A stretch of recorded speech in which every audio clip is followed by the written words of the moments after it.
আমার নবী বহু দূরে, আরে ইমানদারের জানের কাছে বলেন আমার নবী বহু,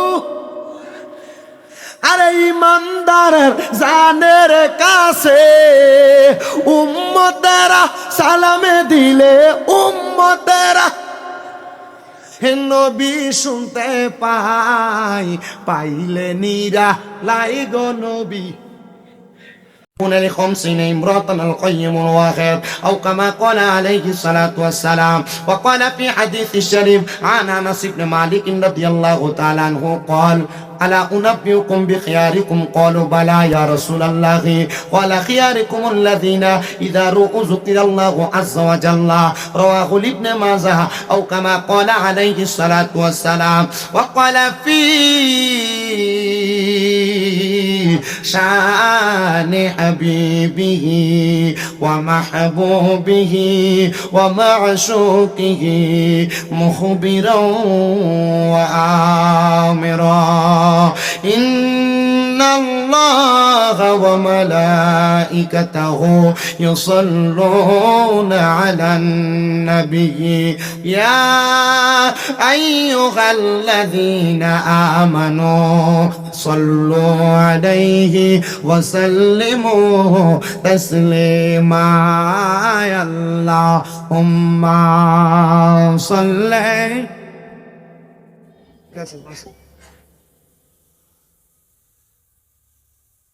محمد وعلى آل سيدنا. আরেকটু জবান খুলে মুহাব্বতে আমার নবীর উপর দরুদ পড়বেন যেন ঈমানটা তাজা হয়ে পরিপূর্ণ হয়। আল্লাহুম্মা সাল্লি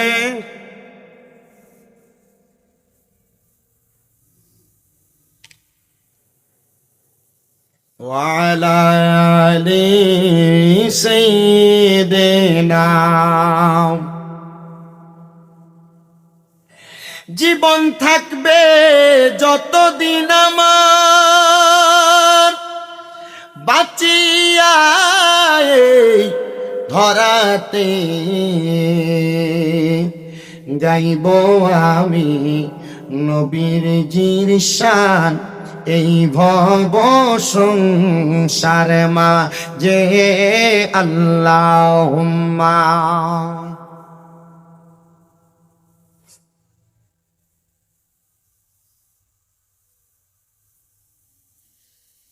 وعلى آله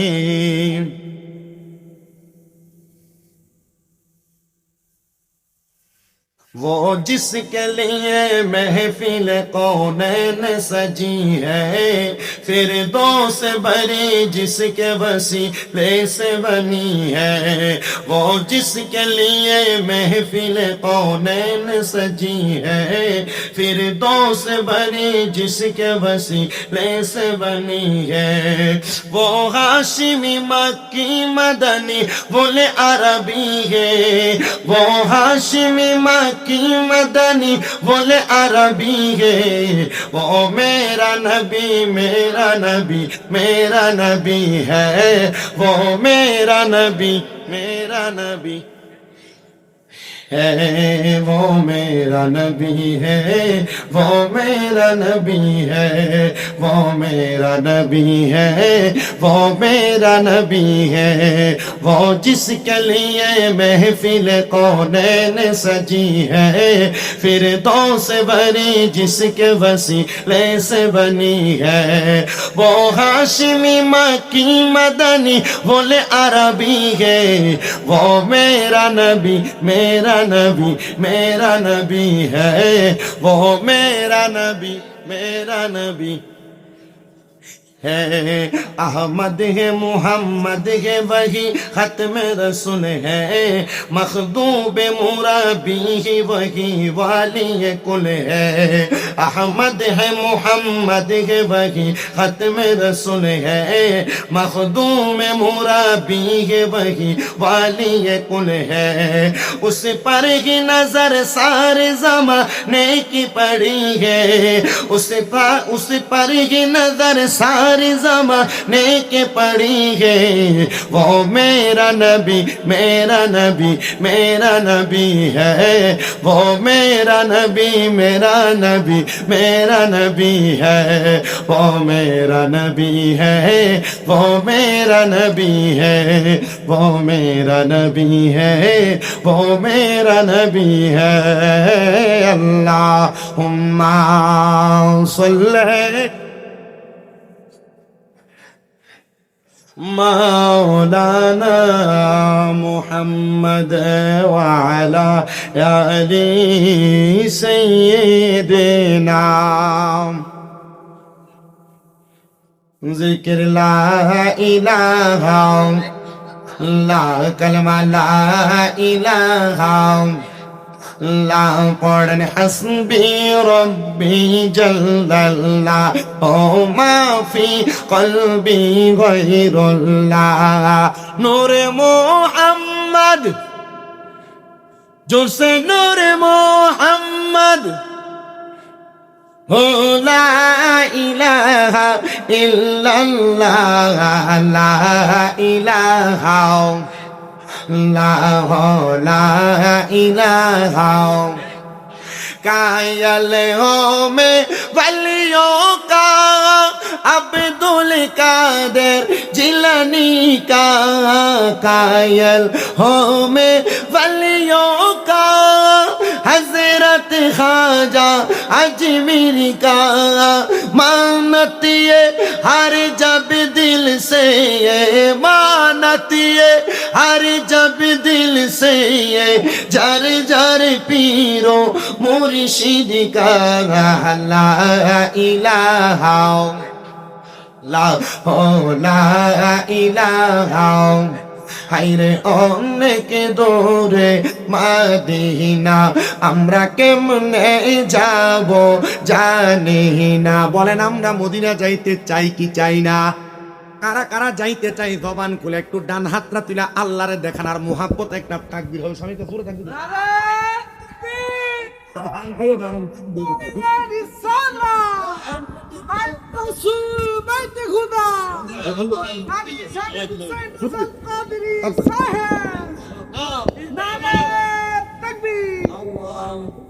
আসলে কি আপনারা মদিনা যেতেন স্যার এত রাইতে এতলা মানুষ একটা তাকবির দিলে মোটামুটি বাড্ডারে ফ্যান্ডেল ঈদগাহ ময়দানটা একটা কাফার কথা একটু মোহাব্বতের তাকবির দিয়েন তাকবিরটা দিলে কলবটা তাজা হইব ইমানটা বৃন্দ হইব একটু মোহাব্বতের নারায়ে তাকবীর নারায়ে রিসালাত বায়াতে রাসূল বায়াতে খুদা নারায়ে গাউসিয়া পবিত্র উরুস মোবারক বলেন মদিনা যাইতে চাই কি চাই না যারা যারা যাইতে চায় মোহাব্বতে পড়েন দয়াল আল্লাহ দয়া করেন দয়া কষ্ট হবে রেন নসিব করেন মদিনা লা ইলাহা লা ইলাহা লা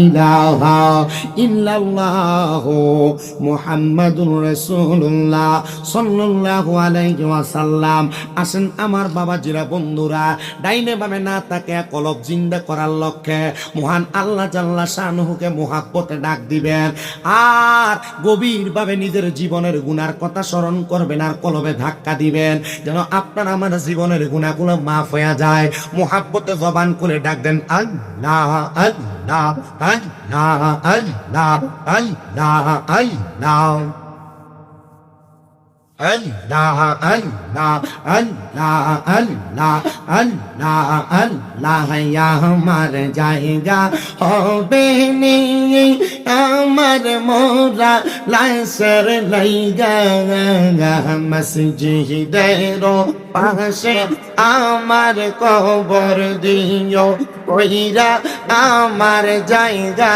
হবে নি মারওয়া আল্লাহ আল্লাহ আমার জায়গা হবে নিয়ে আমার মোরা লাশের লাইগা মসজিদের পাশে আমার কবর দিও কইরা আমার জায়গা হবে নিয়ে মারওয়া আল্লাহ আল্লাহ জগৎবাসী রে আমি যেই দিন যাব মারা দুনিয়া ছাড়িয়া ভাই বন্ধু আত্মীয় স্বজন যাবে রে বলিয়া তোমরার দুয়ার মাঝে শরীক রাখিও করিয়া আমার জায়গা হবে নিয়ে মারওয়া আল্লাহ জবানটা কইলা আল্লাহ আল্লাহ আমার জায়গা হবে নিয়ে আমার মোরা লাশের লাইগা মসজিদের পাশে আমার কবর দিও কইরা আমার জায়গা হবে নিয়ে মারওয়া আল্লাহ আল্লাহ জগৎবাসী রে আমি যেই দিন যাব মারা দুনিয়া সারিয়া রঙিন জামা কাপড় সবই নিবা রে খলিয়া সাদা মার্কে কাপড় আমায় দিব রে পরাইয়া আমার জায়গা হবে নিয়ে মারওয়া আল্লাহ আল্লাহ আমার জায়গা হবে নিয়ে আমার মোরা লাশের লাইগা মসজিদের পাশে আমার কবর দিও কইরা আমার জায়গা হবে নিয়ে মারওয়া আল্লাহ আল্লাহ আচ্ছা আমার আল্লাহর বন্ধু কোন সন্দেহ না আইয়ো রে আমি মুর্শিদ নামে বড় ও শান্তি পাই মারওয়া আল্লাহ বাহাদুর শাহ আমার আল্লাহর বন্ধু কোন সন্দেহ না আইয়ো গো আমি মুর্শিদ নামে বড় ও শান্তি পাই মারওয়া আল্লাহ আল্লাহ বাগদাদি আমার আল্লাহর বন্ধু কোন সন্দেহ নাই মুর্শিদ আমি মুর্শিদ নামে বড় ও শান্তি পাই মারওয়া আল্লাহ আল্লাহ মুর্শিদ আমার গলার মালা মুর্শিদ আমার গলার মালা মুর্শিদ আমার জানের জান মুর্শিদ পাইলে কোলে লইয়া দৌড়াইতাম পরাণ মারওয়া লা ইলাহা ইল্লাল্লাহু মুহাম্মাদুর রাসূলুল্লাহ সাল্লাল্লাহু আলাইহি ওয়াসাল্লাম। একটা জবানও বন্ধ রাখবেন না, মুহাব্বতের আওয়াজে বলেন জিকির করলাম কার? শুধু আল্লাহর জিকির করি নাই, আল্লাহর জিকিরের মাঝখানে আমি আউলিয়া কেরামের শান পড়ছি, আমি নবীদের শান পড়ছি। আল্লাহর জিকিরের পাশাপাশি আউলিয়া কেরামের শান আর নবীদের শান পড়লে গুনাহ হয় না, আউলিয়া কেরামের শান পড়লে গুনাহ মাফ হয়। আর নবীদের শান পড়লে, নবীদের জিকির করলে, নবীদের স্মরণ করলে আমাদের গুনাহের কাফারার পরে আমাদের ইবাদত হয়ে যায়। এ মুসলমান ইমানদার, আমাকে সাবজেক্ট নির্ধারণ করে দেওয়া হয়েছে নবীদের মুজিজা সম্পর্কে বলার জন্য। আমি জানি না আমার পাপী মুখে কি নবীদের মর্যাদা সম্পর্কে, মুজিজা সম্পর্কে বলবো, তবে আমি আপনাদের কাছে আল্লাহ তাআলার কালামে হাকিম থেকে দুইটা আয়াতে কারিমা তেলাওয়াত করেছি, যেখানে আমার আল্লাহ তাআলা অত্যন্ত সুন্দরভাবে বলেছেন, ইয়া আইয়ুহাল্লাযীনা আমানু, আল্লাহ তাআলা বলেন যে ঈমানদাররা, ইত্তাকুল্লাহ, তোমরা আমি আল্লাহকে ভয় করো, ওয়াল তানজুর, তোমাদের প্রত্যেকের তাকানো উচিত, নাফসুম মা কদ্দামাত লিগাদ, তোমাদের পূর্ববর্তীদের দিকে তারা তাদের আগে কি প্রেরণ করেছে। আল্লাহ আবার বলেন ওয়াত্তাকুল্লাহ, তোমরা আমি আল্লাহকে ভয় করো। এরপরে আল্লাহ তাআলা ঘোষণা করে, বান্দা ইন্নাল্লাহা খবীরুম বিমা তা'মালুন, নিশ্চয় আল্লাহ তাআলা তোমাদের অন্তরের সকল খবর সম্পর্কে অবহিত। হে আমার মুসলমানেরা, আমি ডাইনে বামে না যাই, ডাইরেক্ট আয়াতে কারিমার আমার আলা হযরত ইমাম ইশকে মুহাব্বত ইমাম আহমদ রাজা খান ফাজলে বেরলভী ওনার তাফসিরে কামজুল ঈমান, হযরতে আহমদ ইয়ার খান নঈমী রাহমাতুল্লাহ আলাইহি ওনার তাফসিরে নূরুল ইরফানের মধ্যে অত্যন্ত সুন্দরভাবে এই আয়াতে কারিমার তাফসীর করতে যাইয়া আল্লাহ নবীর একটা হাদিসে মুবারক এখানে কোট করেছেন। হযরতে জাবির ইবনে সামুরা রাদিয়াল্লাহু তাআলা আনহু হাদিস বর্ণনা করেন। তিনি বলেন, আমি আমার নবীকে প্রশ্ন করলাম, ইয়া রাসূলুল্লাহ, ইয়া হাবিবাল্লাহ, নবী গো, আপনি বলেন না আল্লাহ তাআলার কেমনে বান্দা ভয় করব? এই আয়াতে কারিমার মধ্যে আল্লাহ তাআলার ভয় করার কথা দুইবার কেন বললেন? আমার দয়াল নবী ডাক দিয়া কয়, জাবির ইবনে সামুরা, আমি দয়াল নবী তোমাদের সামনে বয়ান করতেছি। নবীজির সামনে একজন না দুইজন না 70 জন সাহাবায়ে কেরাম বসা। আমার নবী বলেন, শোনো, আমি কেন আমার এই মজলিসের মধ্যে বসে থাকা অবস্থায় আমি তোমাদেরকে আল্লাহর ভয়ের কথা দুইবার বললাম জানো? জাবির ইবনে সামুরা, ইয়া রাসূলুল্লাহ, নবী গো, কারণটা কি আপনি বলেন না? আমার নবী কই 70 এবং 72 জন সাহাবায়ে কেরামের মাঝখানে দুইটা মুনাফিক বসে আছে, যারা এখানে বসে বসে আমি নবীর জবান মুবারকের কথাগুলা ইহুদিদের কাছে যা বেচা কেনা করে। হে আমার বাড্ডার বাবা, এ হাজীগঞ্জের বাবা, দেখবেন বাড্ডা এলাকার দোকানের মধ্যে অনেক মানুষ বয়া বয়া একজন আরেকজনের নামে, একজন আরেকজনের ব্যাপারে বাড়িতে কি শুনে আসছে তার ব্যাপারে বিভিন্ন রকমের মন্তব্য বলে, বিভিন্ন রকমের পিছনে পেছনে কথা বলে, গীবত করে গীবত করে। আপনারা বলেন, এমন গীবত করা নেওয়ালা মুনাফিক সমাজের মধ্যে আছে না নাই? আছে এমন মুনাফিক?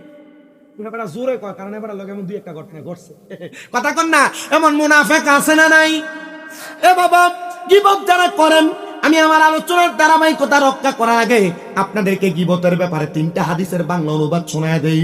আমার নবী বলেন, যারা গীবত করে তারা যেন তাদের মৃত ভাইয়ের গোশত খায়। ও বাবা, মৃত ভাইয়ের গোশত, ভাই মারা গেল, আপনাকে যদি বলা হয় কামড়ে কামড়ে গোশতটা খাওয়ার জন্য, আপনি খাবেন না। 2 নাম্বার, এই গীবত হলো দুনিয়ার জেনার চাইতে আরো নিকৃষ্ট কাজ।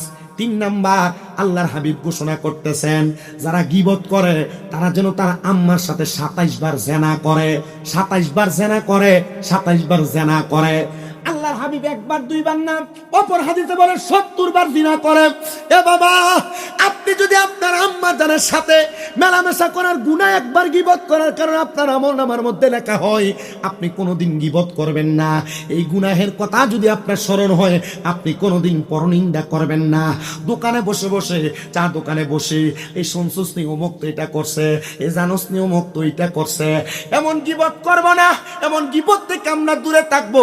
আম্মা আয়েশা সিদ্দিকা রাদিয়াল্লাহু তাআলা আনহা বলতেছেন, আমি আমার নবীজির সাথে উস্তুনে আয়েশার নিচে বসা, সুবহানাল্লাহ, কন্যা কোথায় বসা? উস্তুনে আয়েশার সাথে। উস্তুনে আয়েশা, না না না, আমার নবীজির মদিনাতুল মুনাওয়ারা রওজা মুবারক এবং নবীজির মিম্বর, এই বরাবর 3টা ফিলার আছে, 3টা বড় বড় গাছ।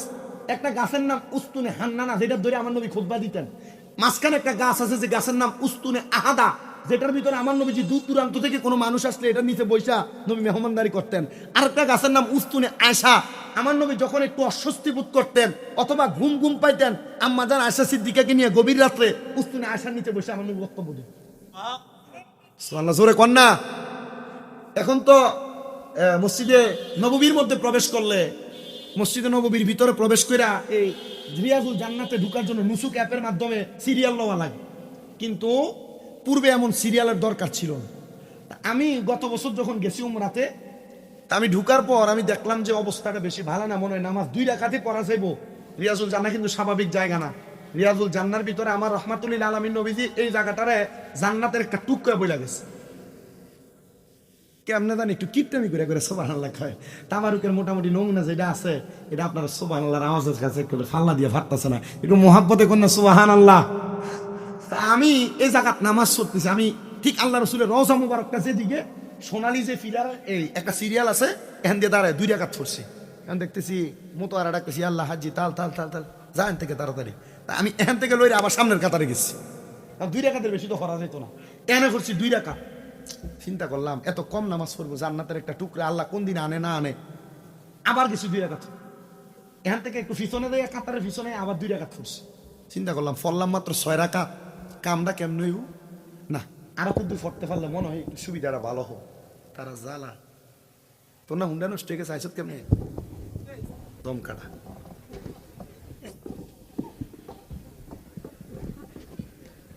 যা না রে বাবা যা, আর আসেনি কোনো মাসুদ কু হ্যাঁ হুন্ডা লয়ে কান দেন।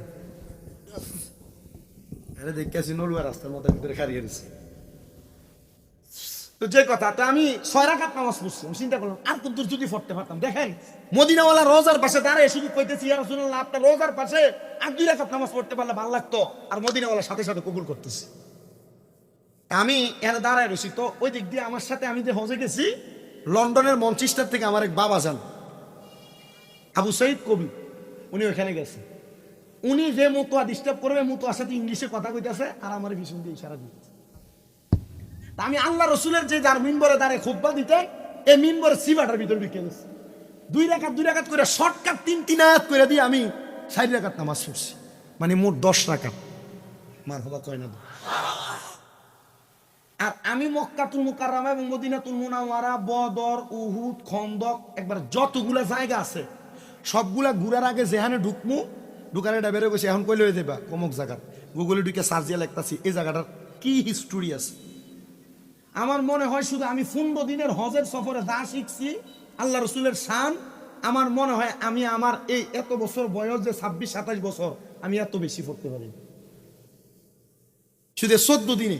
আর রাহিকুল মাসতুম পড়ছি পুরা খন্ড, পড়ার পরে দেখছি যে না ওইখানে যাই আর গুগলে সার্চ করে করে যা পড়ছি আল্লাহ রসুলের শান এই জায়গার ভিতরে আর বেশি পাইছি। ইংলিশে লেখা, বাংলাতে লেখা, আরবিতে লেখা। আমি এতটুক বলতেছি। আমি উস্তুনে আয়সা, উস্তুনে আহাদা, উস্তুনে হান্নানা এই 3 গাছ সম্পর্কে খবর নিয়ে দেখি রাহমাতুল্লিল আলামিন নবী উস্তুনে আয়সার পাশে মা আয়সা সিদ্দিকারে নিয়ে বসা, বনু কুরাইজা গোত্রের এক মহিলা আয়সা আল্লাহ রসুলের কাছে কাঁদতাছে, নবীজির কাছে কান্দে।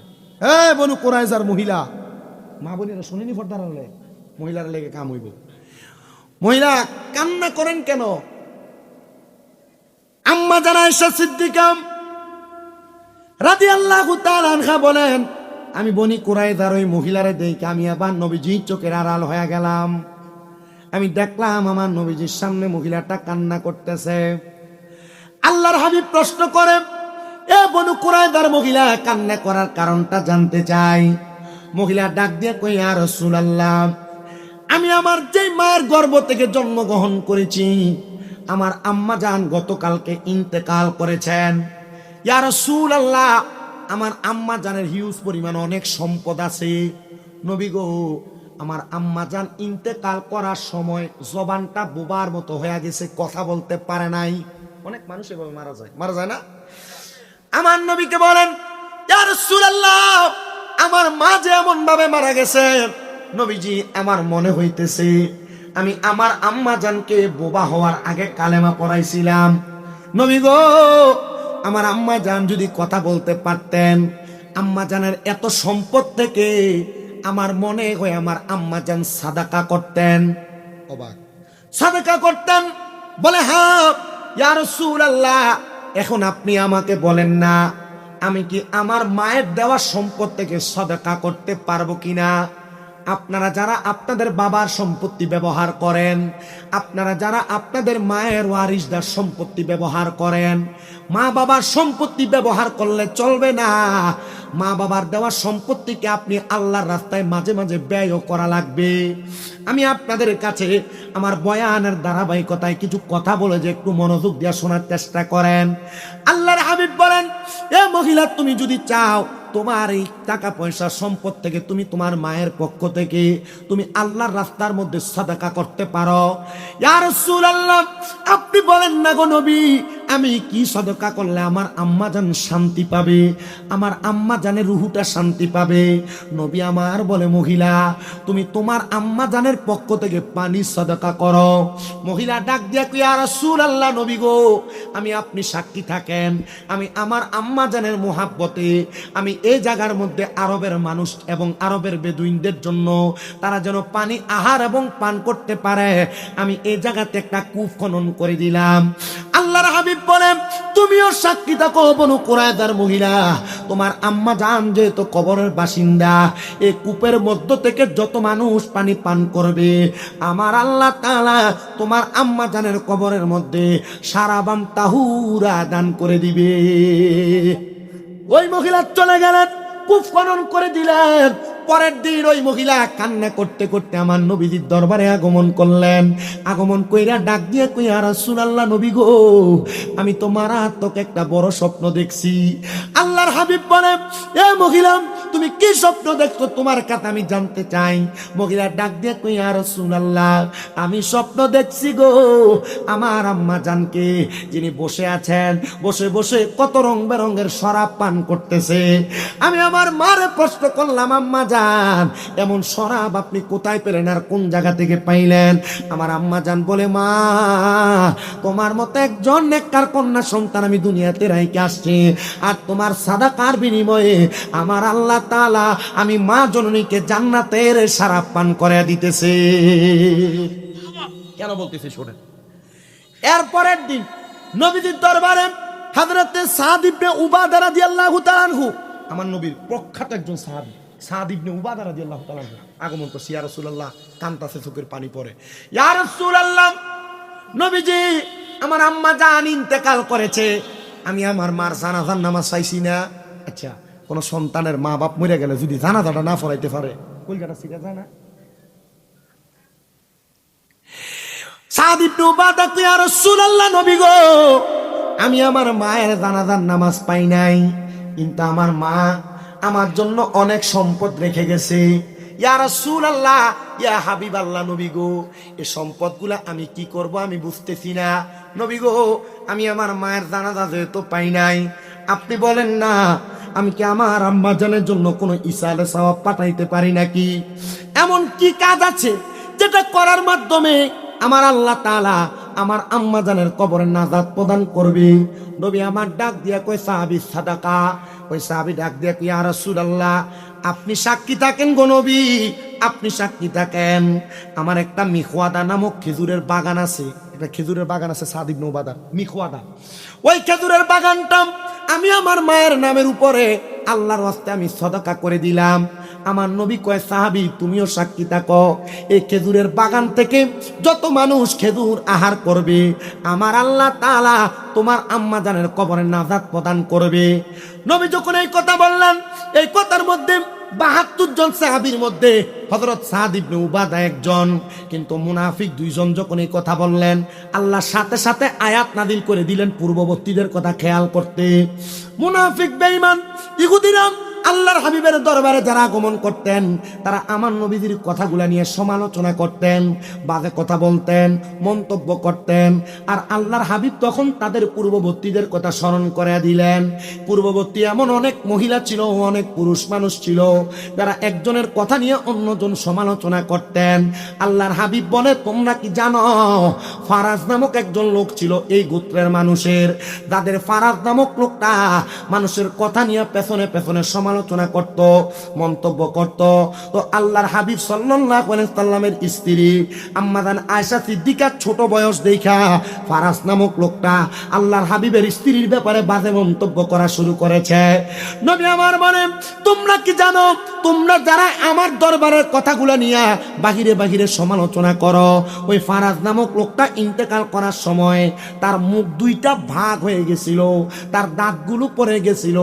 তোমরা মনে রাখো রে, তোমাদের পূর্ববর্তী পরবর্তী মানুষগুলা তাদের দুনিয়া এবং আখিরাতকে বরবাদ করেছে একমাত্র সমালোচনার মাধ্যমে, একমাত্র পরনিন্দার মাধ্যমে, একমাত্র গীবতের মাধ্যমে।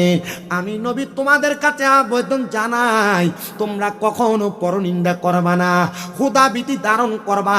যখন কোনো মানুষের ব্যাপারে গীবত তোমার মুখে আসবে, ঠোঁটে আসবে, তোমার মনে আসবে, তখন তুমি আল্লাহ তাআলার দরবারে চক্ষু বন্ধ করে ইরাদা করবা, আল্লাহ এই মুহূর্তে আমি আমার নফসকে কুরবানি করলাম। বলে কোন নফসকে কুরবানি করলা?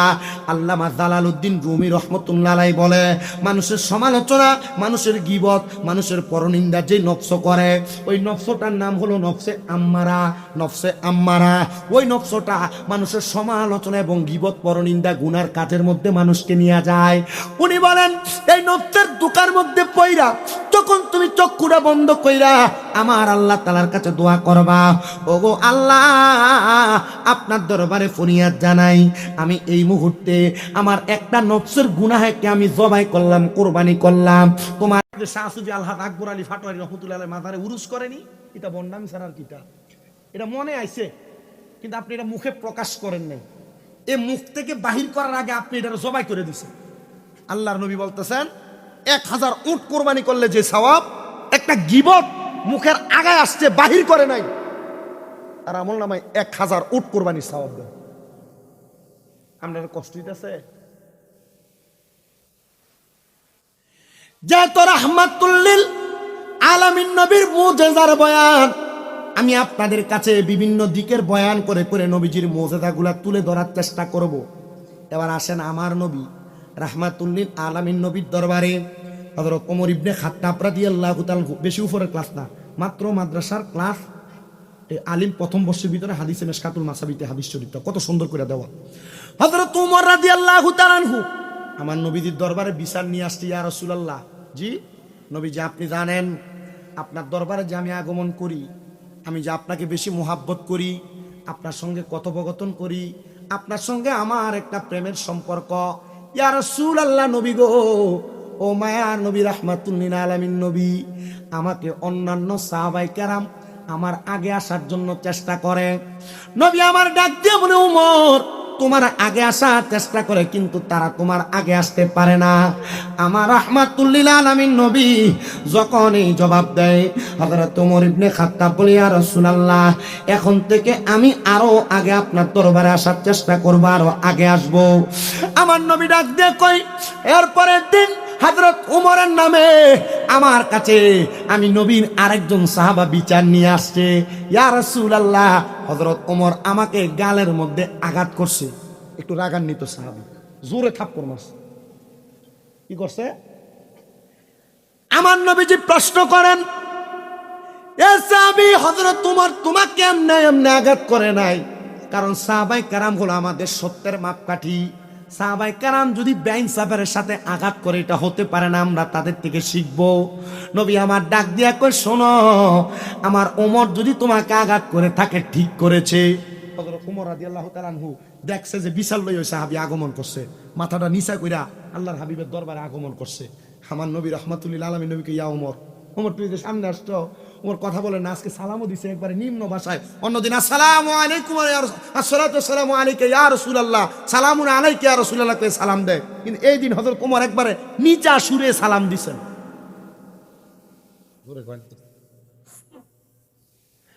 আমার নবী প্রশ্ন করে না, ওমর তুমি কেন ওই সাহাবীকে আঘাত করলা? নবী আমার জিজ্ঞাসা করে, ইয়া ওমর, তুমি আমার দরবারে আসতে কেন আজকে দেরি হইল? আপনার কি কষ্ট হইতেছে? হুজুর বিরিয়ানি কি আমার ফরফর দিবেন না? ফজর সময় আখির মুনাজাত আমার পরে ঢুকে না, আমি আপনার আখির মুনাজাত করব। আচ্ছা ঠিক আছে। আমার নবীজি জিজ্ঞাসা করছে কি, আজকে আসতে দেরি হইছে কেন? তো রাহমাতুল লিল আলামিন নবীর হযরত ওমর রাদিয়াল্লাহু তাআলা বলে, ইয়া রাসূলুল্লাহ, আমার জুতা লুকে এলেছে। জুতা মারহাবা কয় না, কি লুকে ফেলছে?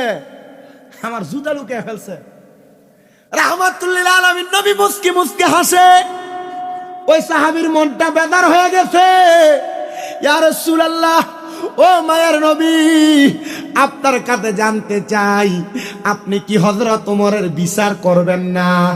আমার নবী মুস্কি মুস্কি হাসে আর ডাক দিয়া বলে, মুহাব্বতের সাথে আদরের সম্পর্কে আঘাতপ্রাপ্ত হইলে এ আঘাতের কোনো বিচার হয় না, এ আঘাতের কোনো বিচার হয় না।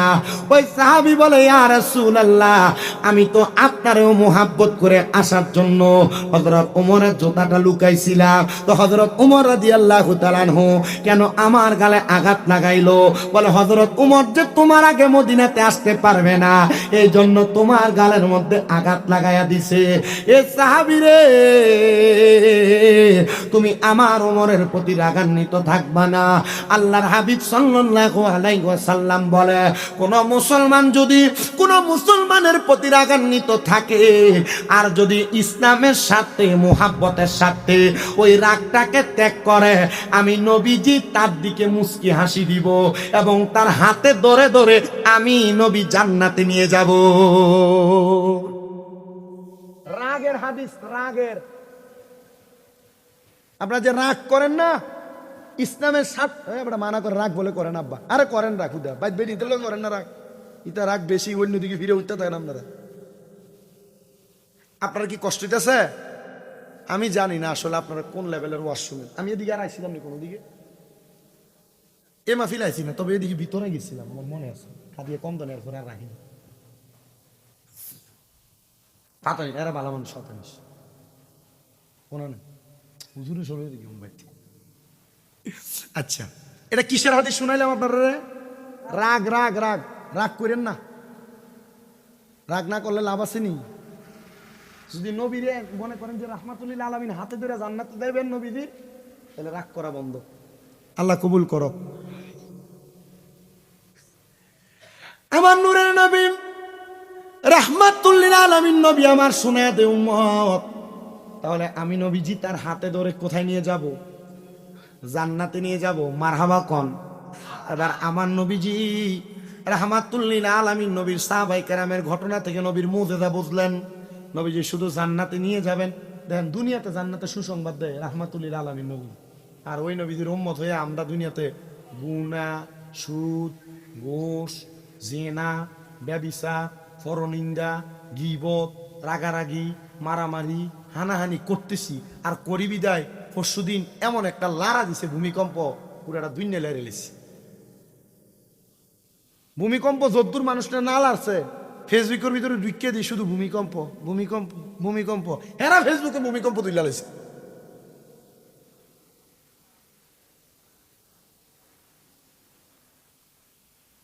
এরম ভূমিকম্প আর দেখেন না। আমি নিজে টেরো হয়েছি না ভূমিকম্প, আইয়াছিলাম ঘুমে। আমার আম্মা অসুস্থ মানুষ, এবার আমার ফোন দিয়ে কয়, এই কি তারে ভূমিকম্প যে দুনিয়া লেগে লেছে, তুই কো ঘুমে। যে সময় আমি শ্রীমঙ্গল ছিলাম, আমার জুমা পড়াইছে আরেকজন, আমার আম্মা জান আজকে 7 মাসের উপর অসুস্থ। আপনারা দোয়া করেন, হাঁটতেও কষ্ট হয় আমার আম্মা, এই PLID অপারেশন হয়েছে মেরুদণ্ডের হাড়ের, এখন হাঁটতে খুব কষ্ট হয়। আমি সব জায়গায় আমার আম্মার লেগে দোয়া চাই, হয়তো আল্লাহ তাআলা আমার আম্মার অসুস্থ মানে আমরা বড় কোনো পরীক্ষা করতেছি। আমি যে কথা বলতেছিলাম, এতক্ষণ পর্যন্ত আমরা নবীজির সাহাবায়ে কেরামের আদর্শ দিয়া নবীজির মুজিজার কথাগুলো শুনছি। আরো অনেক বড় বড় মুজিজা আছে, এটা আপনারা জানেন। পুরান ওয়াজ করি না, নতুন ওয়াজের দিকে যাই। তো নবীজি সাল্লাল্লাহু আলাইহি সাল্লামের একজন প্রখ্যাত আলেম, যিনি নাম হযরত ইউসুফ মুরাদাবাদী রহমতুল্লাহ। ইউসুফ মুরাদাবাদী উনি ছিলেন একজন মসজিদের ইমাম, খতিব। ইউসুফ মুরাদাবাদী রহমতুল্লাহ বলেন, আমার একটা ফুত ছিল, হ্যাঁ উদাস চলাফেরা করতেন। কি চলাফেরা করতেন? উদাস চলাফেরা করতেন। তা আমার সন্তানকে বাদশার লোকেরা রাস্তায় পাইয়া ধরে নিয়ে যায়, আটকে ফেলছে। তো হযরত ইউসুফ মুরাদাবাদীর কাজ ছিল, উনি যখনই অবসর থাকতেন উনি রহমতের নবীর উপর দুরূদ শরীফ পড়তেন। তা আস্তে সুবহানাল্লাহ কইলেন, আর মুহাব্বতে কোন না সুবহানাল্লাহ। হযরত ইউসুফ মুরাদাবাদী বলেন, আমার সন্তানটাকে মুরাদাবাদ এলাকার বাদশা তার ঘরের মধ্যে, তার জেলখানার মধ্যে বন্দি করে রাখছেন। আমি ইউসুফ মুরাদাবাদী, আমি সব সময় আমার নবীর উপর দুরূদ শরীফ আদায় করতাম, কিন্তু ওই দিন আমি আমার নবীজির উপর দুরূদ শরীফ আদায় করতে পারি না। আমার সন্তানের টেনশনে, আমার পরিবারের টেনশনে, হযরত ইউসুফ মুরাদাবাদী বলেন, জগতের মানুষ তোমরা শুনে নাও, আমি যখন এমন টেনশন করতে লাগলাম, হঠাৎ টেনশনে আমার পুরোটা রাত্রি যখন অতিবাহিত হয়ে যায়, আমি দেখলাম আমার ঘরের দরজার মধ্যে কে যেন আওয়াজ দেয়। আমি দরজাটা খুইলা দেখলাম গো, আমার ঘরের সামনে মুরাদাবাদ এলাকার বাদশা হাজির হয়ে গেছে। তার ঘোড়া, তার সম্পদ, টাকা পয়সার ডাল নিয়ে আমার খাস দরবারে হাজির। আইসা ডাক দিয়া কই, ইউসুফ মুরাদাবাদী, আমার সালাম আপনি গ্রহণ করেন গো। বলে, বাদশা আপনার দরবারে মানুষ যেন তসিরে দাঁড়ায় থাকে, আর আপনি বলতেছেন আমি যেন আপনার সালাম গ্রহণ করি, কারণটা কি আপনি বলেন না? বাদশা ডাক দিয়া কই, ইউসুফ মুরাদাবাদী, যদি আপনি সালাম না গ্রহণ করেন তাহলে মদিনার নবী বেজার হয়ে যাবে। ইউসুফ মুরাদাবাদী বলে, আমার সালামের জবাবের সাথে আমার মদিনার নবীর সম্পর্ক কি তুমি বলো? উনি বলেন, আমার নবীজি রাহমাতুল লিল আলামিন, নবীর দিদারে মুস্তাফা আপনি ইউসুফ মুরাদাবাদীর কারণে আমি পাইছি। বলে, বলো কি? বলে, হ্যাঁ, আমি যে আপনার সন্তানকে গ্রেফতার করেছি, আপনি তো আমার প্রতি রাগ হয়ে আমার সালামের জবাব দেন না। ইউসুফ মুরাদাবাদী, আপনার সন্তানকে আমি দিনের দ্বিপ্রহরে মানে দুপুর বেলা গ্রেফতার করেছি। রাত্রবেলা আমি যখন আমার বাসায় কাজ শেষ করে আমার ঘরে ঘুমাইতে গেলাম, ঘুমাইতে যাওয়ার পরে আমি ইউসুফ মুরাদাবাদী, শোনেন গো, আমি দেখলাম আমার রাজপ্রাসাদের অন্ধকার ঘরের মধ্যে সাদা রঙের পোশাক পরা কে যেন একজন মাথার মধ্যে কাপড় দেওয়া হাজির হয়ে গেছে। আমি দেখলাম ওনার চেহারার নূরের তাজাল্লিতে আমার ঘরটা ঝলমল ঝলমল ঝলমল করতেছে। আমি আমার চোখ খুলতে পারতেছিলাম না। আমি জিজ্ঞাসা করলাম, কে গো আপনি? তিনি আমার জবাব দেয়, আমি হইলাম ইউসুফ মুরাদাবাদীর রসুল, আমার নাম হইল মুহাম্মাদুর রাসূলুল্লাহ সাল্লাল্লাহু আলাইহি ওয়াসাল্লাম। জোরে জোরে কোন সুবহানাল্লাহ। ইয়া রাসূলুল্লাহ, আমি তো আপনার উম্মত, তাহলে আপনি কেন ইউসুফ মুরাদাবাদীর নবী বললেন? নবীজি তখন ওনাকে স্বপ্নে খাস করে ইউসুফ মুরাদাবাদীর কথা বলছেন। মনে করেন এই হুজুরের নাম কি? জুবাইর হুজুর, জুবাইর আল মাহমুদ হুজুর। মনে করেন হুজুরের কোনো আত্মীয় স্বজনকে গ্রেফতার, হুজুর সব সময় দুরূদ শরীফ পড়ে, কিন্তু এই আত্মীয় গ্রেফতার হওয়ার কারণে হুজুর এক রাত্র, এই রাত্র আর দুরূদ শরীফ পড়তে পারে নাই। এখন আমি হুজুরের লোক, আমার পাওয়ার আছে, আমি যাইয়া ওই লোককে স্বপ্নের ভিতরে কইলাম, এই তুই যে জুবাইর হুজুরের অমুক আত্মীয় রে গ্রেফতার করে রাখলি, জুবাইর হুজুর, আমি তো এটা তো ঠিক করলি না, তো আমার উনি জিজ্ঞাসা আপনি কে? আমি কইলাম আমি জুবাইর হুজুরের লোক। কালো আমার নবীজি তখন স্বপ্নে খাস করে বলছে, আমি ইউসুফ মুরাদাবাদীর লোক, মানে ইউসুফ মুরাদাবাদীর নবী। আচ্ছা, নবী যদি কাউকে খাস করে কোনো কিছু বলে, আচ্ছা কোনটা এটার ভিতরে আলাদা একটা ভেদ থাকে না? বাদশা ডাক দিয়া বলে, নবী আমি তো আপনার উম্মত, আপনি কেন শুধু ইউসুফ মুরাদাবাদীর নবী বললেন? আমি আপনার কাছে এই কথার জবাব চাই। বলে, জানো আমার ইউসুফ আমি নবীর প্রতি দুরূদ শরীফ আদায় করে, আর আমি রাহমাতুল লিল আলামিন নবী, আমার ইউসুফের দুরূদ শরীফের আওয়াজ আমি মদিনাতুল মুনাওয়ারায় বসে বসে শুনি, মদিনাতুল মুনাওয়ারায় থেকে থেকে শুনি। আমি জানতে চাই আমার নবীদিকে দুরূদ শরীফ আর সালাম প্রদান করলে আমার নবী আমাদের দুরূদ শোনে কি শোনে না? ওরে আমার নবী বহু দূরে, আরে ইমানদারের জানের কাছে বলেন আমার নবী বহু, আরে ইমানদারের জানের কাছে উম্মতেরা সালামে দিলে উম্মতেরা নবী শুনতে পাই, পাইলে নিরা লাই গো নবী লাই, বলেন পাইলে নিরা। তোমার দুই চরণে চুমু খাব, দুই চরণে চরণে দুলি মাখবো গাই, পাইলে নিরা লাই গো নবী পাইলে নিরা লাই, বলেন পাইলে নিরা। আরে আমরা মৃত লাশ হইলে নবী কেউ নিবে না আমরা রে কুলে, বলেন আমরা মৃত লাশ হইলে আরে কেউ নিবে না আমরা রে কুলে। হাইরে দয়া কইরা কুলে নিবেন, দয়া কইরা নিবেন নবী মুস্তাফাই, পাইলে নিরা লাই গো নবী। কয় না রে বলেন পাইলে নিরা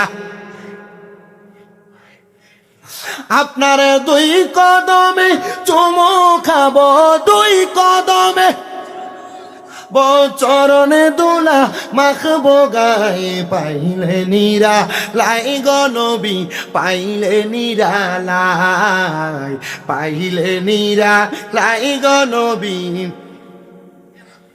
মুসলমান, হযরতে ইউসুফ মুরাদাবাদীর কথা আমার নবীজি মুরাদাবাদের বাদশার কাছে বলতেছে, এ বাদশা, আমার ইউসুফ আজকে আমি নবীর প্রতি টেনশনে দুরূদ শরীফ আদায় করে নাই, তুমি তোমার ইউসুফের সন্তানটাকে জেলখানা থেকে ছেড়ে দাও। উনি বলেন, ইয়া রাসূলুল্লাহ, নবী গো, আমি তো কোনোদিন আপনার চেহারা মোবারক দেখি নাই, আজকে আপনি আপনার চেহারা মোবারক আমার একবার দেখা দেন, আমি আল্লাহর কসম করে বলি আমি ইউসুফের সন্তানকে ছেড়ে দিব। আমার নবী ডাক দিয়া কয়, বাদশা রে, তুমি আমার ইউসুফের সন্তানটাকে ছেড়ে দাও, যদি আমার ইউসুফ খুশি হয়, আমি নবীর প্রতি দুরূদ শরীফ আদায় করে, তাহলে আমি তোমাকে তো আমার চেহারা মুবারক দেখা দিব। জবান খুলে জোরে কন্যা আল্লাহু আকবার। ইউসুফ মুরাদাবাদী পেছনের দিকে তাকিয়ে দেখেন, আমি বাদশা যেই ঘোড়ার পিঠে চড়ে চড়ে আমার মুরাদাবাদ এলাকা দেখাশোনা করতাম, আপনার সন্তানকে ওই বাদশার ঘোড়ার পিঠে চড়াইয়া আমি আপনার সামনে নিয়ে আসছি। ও ইউসুফ মুরাদাবাদী, আপনি বলেন না, বলেন না, বলেন না, আপনি আমাকে ক্ষমা করছেননি, আপনি আমার প্রতি রাজি হয়েছেননি। ইউসুফ মুরাদাবাদী কোনো কথা বলে না, চোখের পানিগুলা ফালায় ফালায় কান্দে, ডাক দিয়া কয়ে, বাদশা গো, আমার যে দিন থেকে আমার জীবন থেকে একটা রাত্র চইলা গেছে, আমি যে আমার নবীজির গুণকীর্তন গাইতে পারি নাই, পড়তে পারি নাই, আপনি কি আমার সেই রাতটা ফেরত দিতে পারবেন? বাদশা ডাক দিয়া কয়, আপনি যদি আমার বাদশাই চান, আমি আপনার খুশির জন্য আমার বাদশাই দিয়া দিব। বলে, কি বলো, আমার খুশির জন্য তুমি বাদশাই দিয়া দিবা? আমি তো জানি তুমি আমার খুশির জন্য বাদশাই দিতা না, তুমি আমার নবীর দিদার পাওয়ার জন্য তোমার বাদশাই ছেড়ে দিতে চাও। না না না, আমি তোমার বাদশাই চাই না, আমি তোমার সম্পদ চাই না, আমি তোমার রাজপ্রাসাদ চাই না, তবে যাও যাও যাও, তুমি যেন মদিনার নবীর দিদার পাও, আমি তোমার কাছে সেই কথাটাই বলে দিলাম, আল্লাহর কাছে সেই দোয়াটা করে দিলাম। ইউসুফ মুরাদাবাদী বলে, জগতের মানুষ তোমরা শোনো, বাদশা আমার কাছ থেকে চলে যায়, আমার সন্তানকে ঘোড়ার পিঠ থেকে নামায়া আমি আমার সন্তানকে আমার কাছে রাখলাম। ইউসুফ মুরাদাবাদীর দরবার থেকে যখন তিনি চলে গেলেন, যাওয়ার পর পর আল্লাহর বান্দাটা এবার তার ওই জায়গার মধ্যে অবস্থান করতেছে, তার বাড়ির মধ্যে যাবে, ঘোড়ার পিঠে চলে চলে আস্তে আস্তে যায়, ওই বাদশা ঘোড়ার পিঠ থেকে পরে ইন্তেকাল করেছেন। পরেন ইন্না লিল্লাহি ওয়া ইন্না ইলাইহি রাজিউন। সব মানুষ অবাক হয়ে গেছে, আরে বাদশা ইউসুফ মুরাদাবাদীর বদদোয়া ইন্তেকাল করছে। আরে বাদশা যদি চাইতো নবীর দিদার পাইতো, বাদশার প্রতি যদি ইউসুফ মুরাদাবাদী খুশি হইতো, বাদশা নবীর দিদার পাইতো। এবার সবাই বাদশার নাকের মধ্যে হাত দিয়া দেখে বাদশা নিঃশ্বাস টানতেছে, বাদশা এখনো জীবিত আছে। বাদশাকে কাদের মধ্যে কইরা মুরাদাবাদের রাজপ্রাসাদে প্রবেশ করাইছে। রাজপ্রাসাদে নিতে নিতে বাদশা দুনিয়া থেকে বিদায় হয়ে গেছে। এলাকার সব মানুষ বাদশার জানাজার নামাজে হাজির হয়ে গেছে। জানাজার নামাজ পড়া বাড়িতে যায়, আর একজন আরেকজনের সাথে কথা বলে, দেখছনি মুরাদাবাদীর বদদোয়ার কারণে বাদশা ইন্তেকাল করছে ঘোড়ার পিঠ থেকে পইরা। আসলে অ্যাক্সিডেন্ট কইরা ঘোড়ার পিঠ থেকে পইরা মারা গেলে, কোন জায়গা থেকে অ্যাক্সিডেন্টের মাধ্যমে ইন্তেকাল করলে, এটা বদদোয়ার মরণ না, এটা শহীদের মরণ। কিসের মরণ? শহীদি মরণ। আল্লাহর হাবিব সাল্লাল্লাহু আলাইহি ওয়াসাল্লামের একটা হাদিসে মুবারাকা পড়ছি, কোনো বাবা, কোনো ভাই, কোনো আত্মীয় স্বজনের মানুষ তার পরিবার চালাইতে যায়, গাড়ি অ্যাক্সিডেন্ট, দুর্ঘটনা, ছাদের থেকে পড়া, পানিতে করে মরা, এমন যে কোনো দুর্ঘটনায় যদি ইন্তেকাল করে, তাহলে ওই ব্যক্তি তার আহার জোগাইতে যায় ইন্তেকাল করার কারণে তার মরণটা শহীদের মরণ হয়। কারণ আপনি যে আহার জোগাইতে যাই কামাই করেন ঠিক কথা, মসজিদে আজান দিয়ে আপনার খবর তাই না, আপনি যে শহীদের মরণ পাইবেন এটার গ্যারান্টি কি? তার মানে বোঝা যায় আমাদের কাজকর্মের মাঝখানে আমাদের নামাজ আসেনি। কথা কয় না তো জানাজার নামাজ পড়ে যাইতে দেখবেন মানুষ অমুকের সমালোচনা বিভিন্ন রকমের কথা বলে না, যে লোক অমুক ছিল, আর যদি খারাপ থাকে আর এই মানুষের বহুত জ্বালান জ্বালাইছে রে। আজকে আমার একটা জেডা মারা গেছে, আমি নিজে আজকে অনেকের ফোন ধরতে পারি, অনেকে ফোন করছে। আজকে এলাকার সাইফুল্লাহ যুক্তি রে আছে যে আপনাদের এলাকারই, তো আমার কাছে অনেক ফোন দিয়ে আমি ধরতে পারি না। আমার ওনার জেডারে গোসল দিছে, আমি আবার আমার এক জেঠা তো ভাই দাওয়াত ইসলামের মুরিদ, আমরা নিজেরা গোসল দিছি, আমরা নিজেরা জানাজার নামাজ আমার ভাইয়ে পড়াইছে, আমি মুনাজাত দিছি, আমরা কবরে নামছি, দাফন সব শেষ করে তারপর রওনা দিছি আপনাদের দিকের উদ্দেশ্যে। তো আমি এতটুকু দেখছি যে আমার জেডারে সালাম দিলে উনি এমনি মাথা তুলতো না, আসসালামু আলাইকুম, এমনি নিচের দিকে থাই হাঁটতো, ওয়ালাইকুম সালাম, এ হাঁটা শেষ, অন্য কোনো কথা নেই। নর্মালি নরিবিলি মানুষ ছিলেন। দোয়া করে ওনার দুইটা ছেলে বিদেশ আছে, একটা মেয়ে বিবাহ দিছে, আর একটা ছেলে দেশে ছোট। আল্লাহ যেন তার পরিবারটার একটু রহমতের নজরে দেখে তার পরিবারকে ধৈর্য ধারণ করার তৌফিক দেয়। তো মানুষ মারা যাওয়ার পরও এভাবে ভালো তার প্রশংসা করছেন। ইউসুফ মুরাদাবাদীর এলাকার বাদশা তখন মারা গেছে, মানুষ ওনার ব্যাপারে সমালোচনা করতে না, আরে মনে ইমাম সাহেবের বদদোয়ায় মনে ফইরা মরছে রে গোড়ার থেকে রে। মানুষের মন্তব্য চিন্তাধারাটা কি ভালো না খারাপ? খারাপ। মনে হয় ইমাম সাহেবের বদদোয়ায় মরে গেছে রে। এলাকার সব মানুষ বাড়িতে দিয়ে ঘুমাইছে। এখন ঘুমানোর পর এরা দেখতেছে মুরাদাবাদের বাদশা উনি সুন্দর জান্নাতি খাবার সামনে নিয়ে বসে বসে আহার করতেছে। কি খাবার খায়? জান্নাতি খানা খাইতেছে। মানছে কয় ইমাম সাহেবের লোকে মানে বেয়াদবি করলো আর খাইতেছে জান্নাতি খানা। বিষয়টা একটু অন্যরকম গেছে। তাড়াতাড়ি ইউসুফ মুরাদাবাদীর দরবারে, হুজুর আপনার সন্তানকে যে অ্যারেস্ট করছিল এ বাসা ইন্তেকাল করছে, এত গোড়ার পিঠ থেকে ফেরে মরছে, আমি যে স্বপ্ন দেখলাম এ সুন্দর সুন্দর খানা লয়ে বয়ে রয়েছে, হুজুর এটার কাহিনী কি বলেন? কারণ একজন যখন এই কথা বলছে পুরা মসজিদের মুসল্লিরা ওইটা কয়, হ্যাঁ হুজুর হ্যাঁ আমি স্বপ্ন দেখছি, আমি একই স্বপ্ন দেখছি, মারহাবা কর না। ইউসুফ মুরাদাবাদী বলেন, তোমরা আমার একটু সময় দাও, আমি সামান্য সময় নেই, যে সময়ের মাধ্যমে আমি আমার এলাকার মানুষকে তোমাদের জবাব দিতে পারবো। ইউসুফ মুরাদাবাদী 2 রাকাত নামাজ আদায় করলেন, সিজদার মধ্যে যে চক্ষুটা বন্ধ করে রাখলেন, ডাক দিয়ে বলে, এলাকার মানুষ তোমরা শুনো, আমি আবার বাদশারে মুরাকাবার মাধ্যমে নামাজের মধ্যে জিজ্ঞাসা করলাম, ওগো বাদশা আপনি বলেন না, আপনি যে ইন্তেকাল করলেন আপনার তো শখ ছিল নবীকে দেখবেন, আপনি কি নবীরে দেখছেন? আর আপনি যে জান্নাতি খানা ফেনা খাইতেছেন এটার কারণটা কি? ইউসুফ মুরাদাবাদী বলেন, জগতের মানুষ তোমরা শুনো রে, আমারে ওই বাদশা জবাব দেই, আমি যখন গোড়ার পিঠ থেকে পড়ে যাই, আমি পিঠ থেকে পইরা লম্বা লম্বি হইয়া শুয়াছিলাম, এমন টাইমে আমি স্বপ্ন দেখলাম গো, আমার কাছে আল্লাহ তাআলা রহমতের ফেরেশতারা আমার রূহ নেওয়ার জন্য চেষ্টা করে, কিন্তু ফেরেশতারা আমার রূহ নিতে দেয় না। আরে কেমন কারণে রূহ নিতে দেয় না জানো? আল্লাহর নবীর হাদিসে মোবারকা, তিরমিজি শরীফের হাদিস পড়ে আসলে দেখলাম আল্লাহর নবী ডাক দিয়ে কই, উম্মত কোন ইমানদার নবী প্রেমিক যদি ইন্তেকাল করে আজরাইল তার রূহটা নিতে কষ্ট হয়ে যায়। কারণ কি গো নবী, কেন কষ্ট হয়? আমার নবী বলে, কোন ইমানদার বান্দা যখন ইন্তেকাল করবে ওই বান্দাটার সামনে আমার আল্লাহ তাআলা আজরাইল পাঠানোর আগে 2টা রহমতের ফেরেশতা পাঠিয়ে দেয়। ওই ফেরেশতাগুলা ইমানদার বান্দার সামনে ডাইনে বামে ঘুরতে থাকে। এবার আজরাইল আইসা ইমানদারের বুকটার ভিতর দিয়া যখন রূহটা বাহির করার চেষ্টা করে, ইমানদার বান্দার বুকের মধ্যে তাইকা ফেরেশতারা ডাক দিয়া কয়, এ আজরাইল বান্দার রূহ এখান দিয়া নিতে পারবা না, কারণ বান্দার বুকের মধ্যে আল্লাহ নবীর ভালোবাসা আছে। এবার আপনারা বলেন, আমরা সবাই বুকের মধ্যে আল্লাহ নবীর ভালোবাসা নিয়ে মরতে চাই কি চাই না? কারা কারা চাই ডান হাত তুলে আমার আল্লাহরে দেখায়, আল্লাহ কবুল করেন জোরে কোন আমিন। আমার মরণের কতদিন বাকি আমি জানিলাম না গো, আল্লাহ মরণের কতদিন বাকি আমার মরণের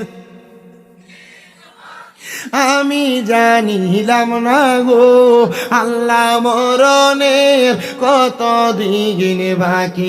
হঠাৎ আজরা ইলাসিয়া যখন হস্তে দিবা দরি, তখন আমার মনা বাই করবে লুকা চুরি আমি জানিলাম না গো, আল্লাহ মরণের বাকি আমার মরণের কত আমি জানিলাম না গো, আল্লাহ মরণের কত দিন বাকি।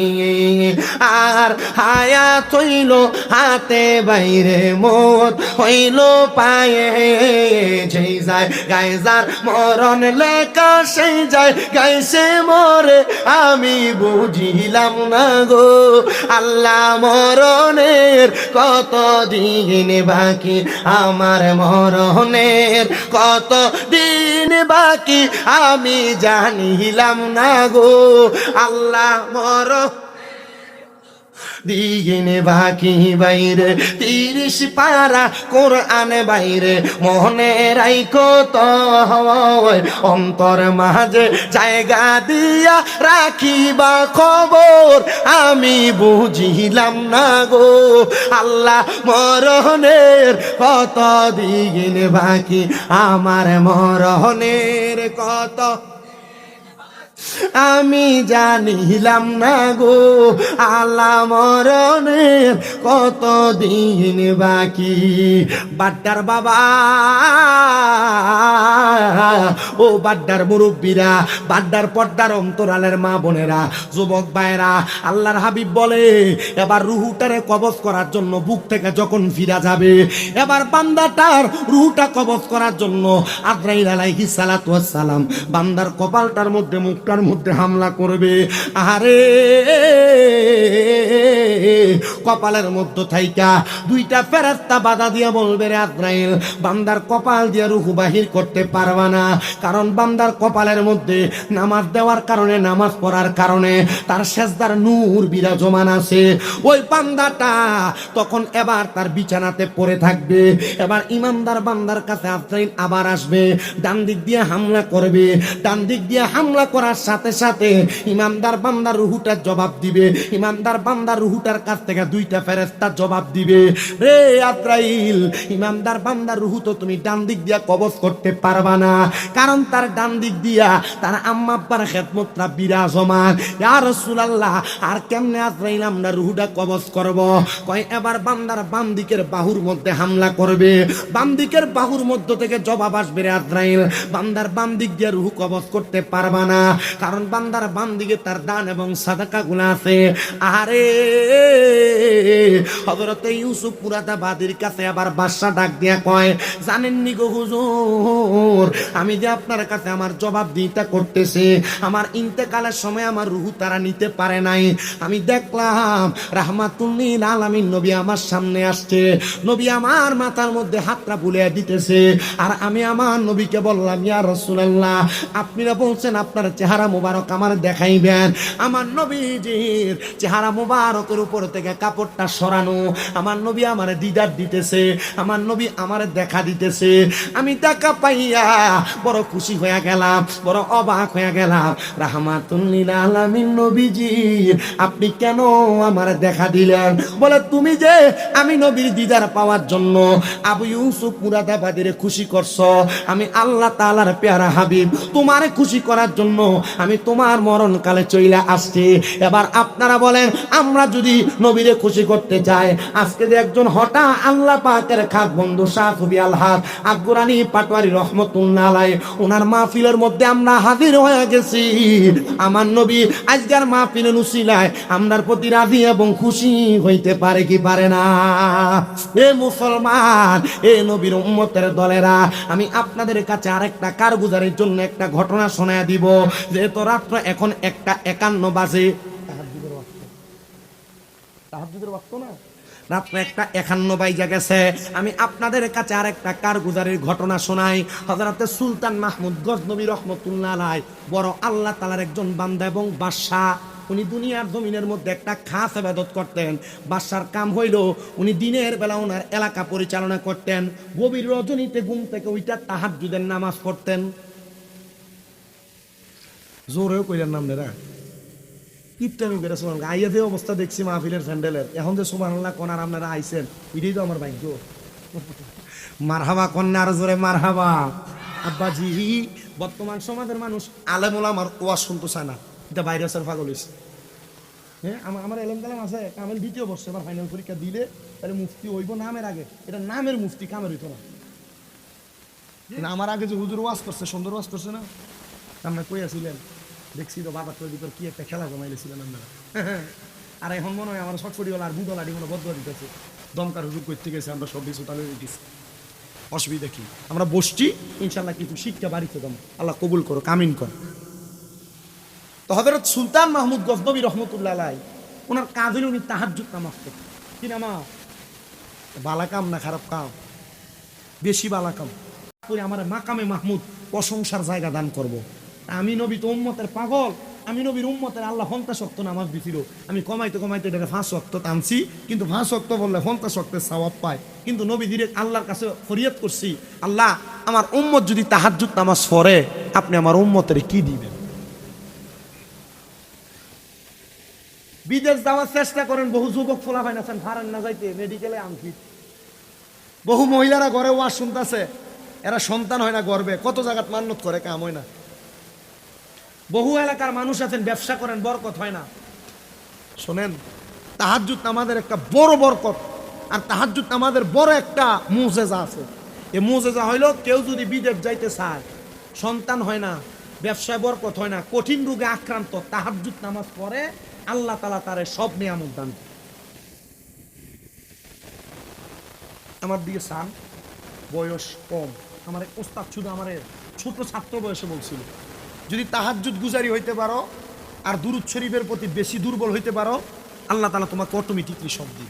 জিগাইয়েন আপনার স্বামী মুজুর কোনা শাখাওয়াত হুজুর আমার কয়টা মাদ্রাসা দিন।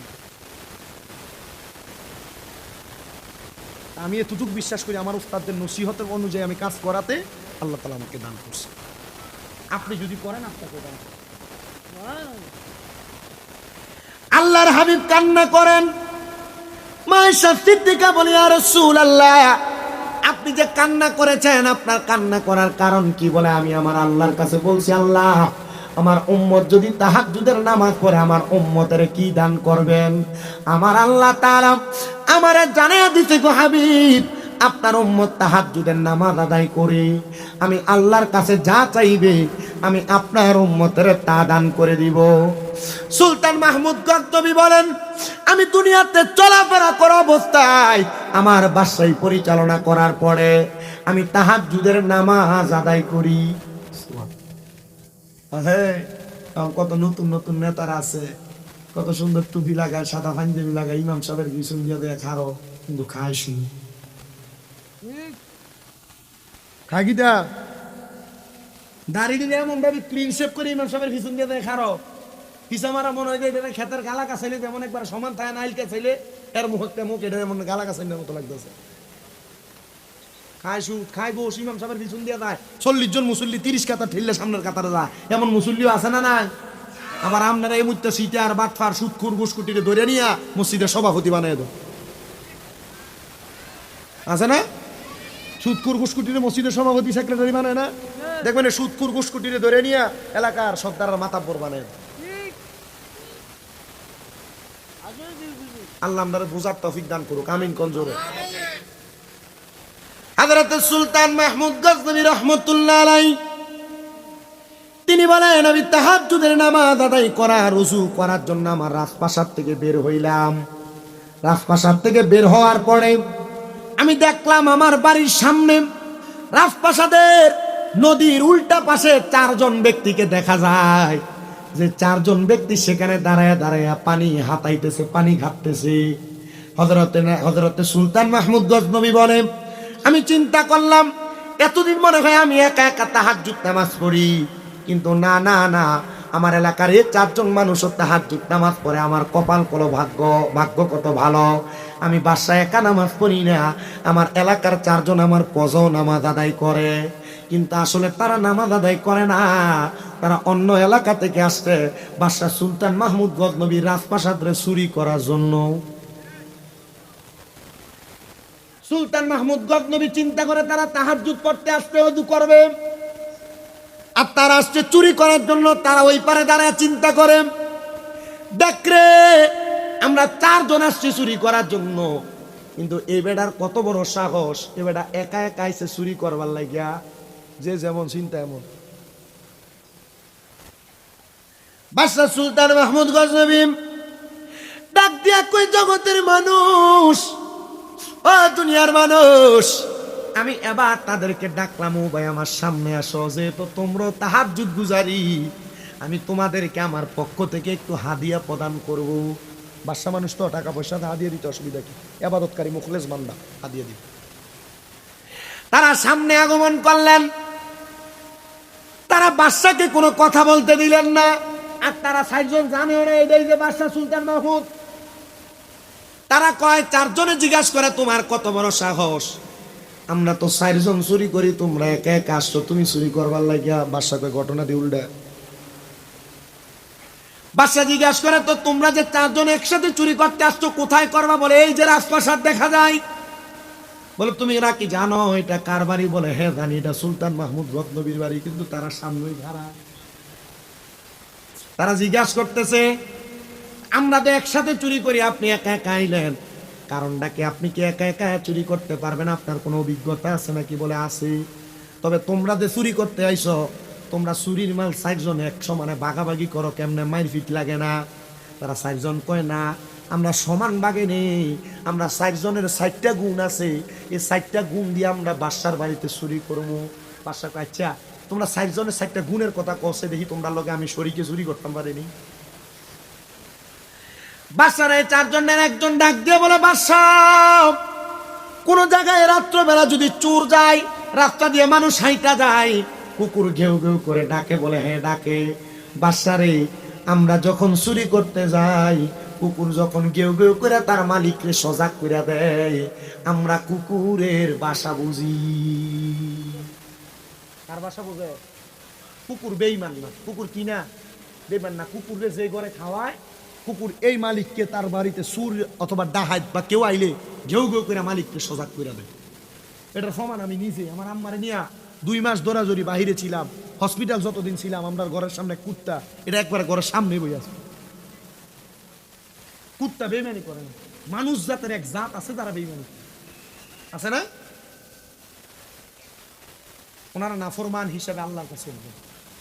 যাদের মুখগুলো হবে কি পাখি না, মুখ ছোট লম্বা, যে পাখি নেই ছোট লম্বা, আল্লাহ রাসূল হাদিসে মুবারকে কি এমন একটা যে কোন একটা পাখির কথাই বলছেন, যাদের মুখগুলো এমন লম্বা লম্বা ঠোঁট আকারে।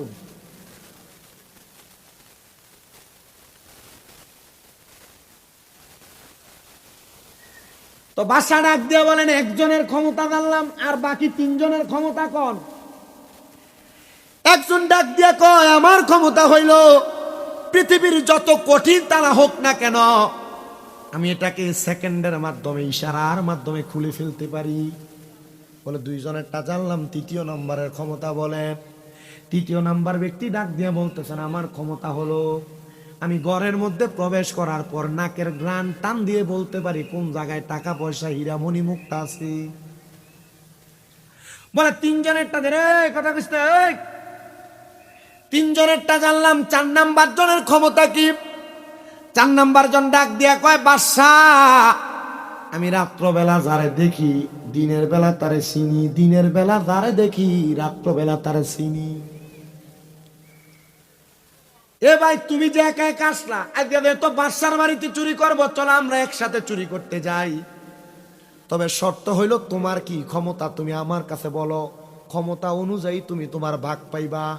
বাদশা কয় আমি যদি ডান দিকে তাকাই ফাঁসির আসামি মাফ হইয়া যায়, আমি যদি বাম দিকে তাকাই আমার গরবারে কোনো মানুষ যদি চুরি করে আমার কাছে যদি কোনো চোর থাকে তার সরি আমি ডান দিকে তাকাইলে তার বিচার কার্য মাফ হয়, আর আমি বাম দিকে তাকাইলে ফাঁসির কার্য মাফ হয়। তোমার তো দরকার বাসার বাড়িতে চুরি ধরা খাইলে ডান দিকে চাইলে ফিরার থেকে মাফ, বাম দিকে চাইলে ফাঁসির থেকে মাফ। বলে চলো আমরা একসাথে যাই চুরি করতে। একসাথে গেছে তো যাওয়ার সময় প্রথমে কুকুর ঘেউ ঘেউ ধরে উঠছে। বাদশা জিগায় তুমি বলো কুকুর কি বলে? বলে কুকুর মনে হয় আজকে রাত্রবেলা আহার করে নাই। কুকুর বলতেছে যার বাড়ি তারে লইয়া চুরি করতে নাকি যাই। আসলে কুকুরের কথা কি সত্য না মিথ্যা? তারা আবার প্রবেশ করলেন ঘরের দরজায়, যে চোখের ইশারার মাধ্যমে ঘরের দরজা খুলে ফেলছেন। নাকের গ্রান সুইঙ্গা সুইঙ্গা ঘরের কোন জায়গার মধ্যে কি আছে তালাশ করে করে বের করে ফেলছেন। এমন টাইমে মসজিদে আযান দিতেছে, আসসালাতু খায়রুম মিনান নাওম।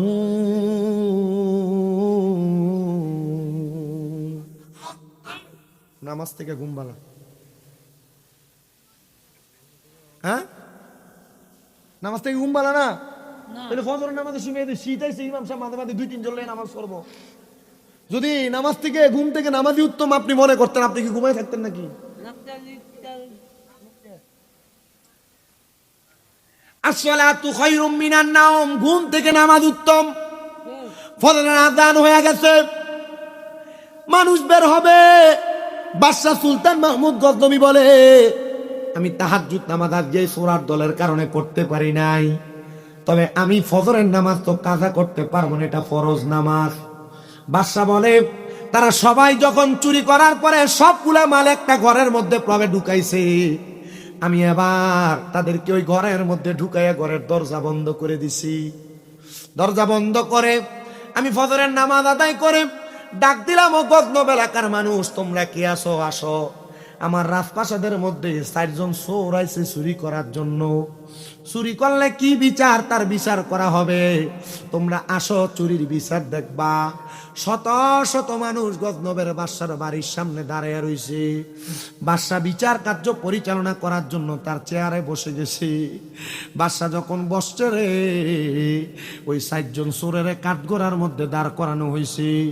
বড় হাসির বিষয় হইল এ 4 জন চোরের ভিতরে 3 জন চোর দাঁড়ায় দাঁড়ায় কান্দি, দেখছস নি রে বাড়ির মালিক রে লইয়া গতকালকে, দেখছস নি রে বাদশার বাড়িতে চুরি করতে আইসে আমরা চুরির ধরা খেয়ে গেছি, কিন্তু একটা চোরা দাঁড়ায়া দাঁড়ায়া হাসি।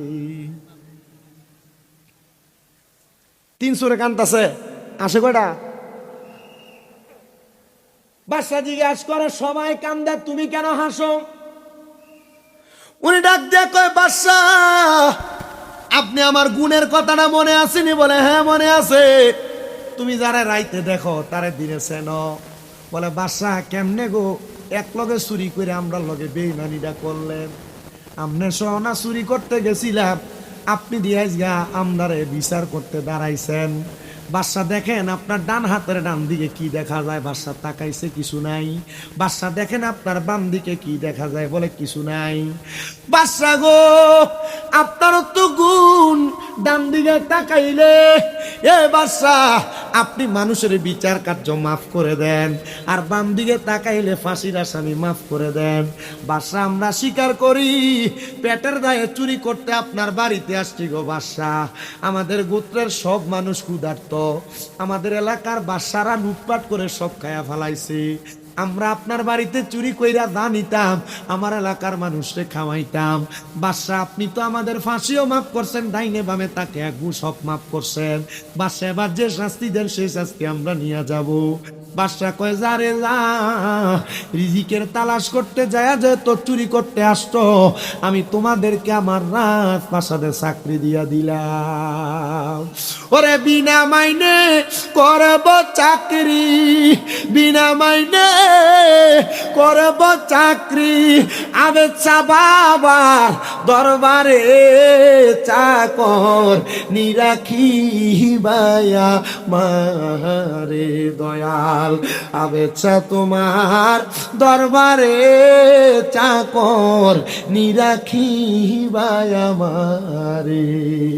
আমি দিনের মাইনে দিনে চাই না, দিনের মাইনে দিনে চাই না, দিও বাগদাদি একসাথে চাকর নিরাখি ভাই আমার দয়াল, মুর্শিদ তোমার দরবারে চাকর নিরাখি ভাই আমারে।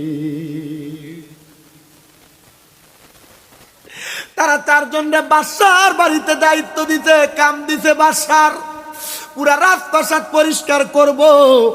তারা চুরি করার কারণটা দেখছেননি, খাবারের কারণে তারা চুরি করছে। আল্লাহর নবীর হাদিসে মুবারক ওমর ইবনে খাত্তাব রাদিয়াল্লাহু তাআলা আনহু বলে, কোন এলাকার মানুষ যদি পেটের ক্ষুধার জ্বালায় চুরি করে, তাহলে ওই এলাকার বাদশারে, ওই এলাকার প্রতিনিধিরে দুইরাই না তার হাত কাটটা দেও। বলে কেল্লে গারে? বলে তারপরে সোরের হাত কাটবা, কারণ ওই এলাকার বাদশা প্রতিনিধি তার এলাকার ক্ষুধার্ত মানুষের খবর নেয় না।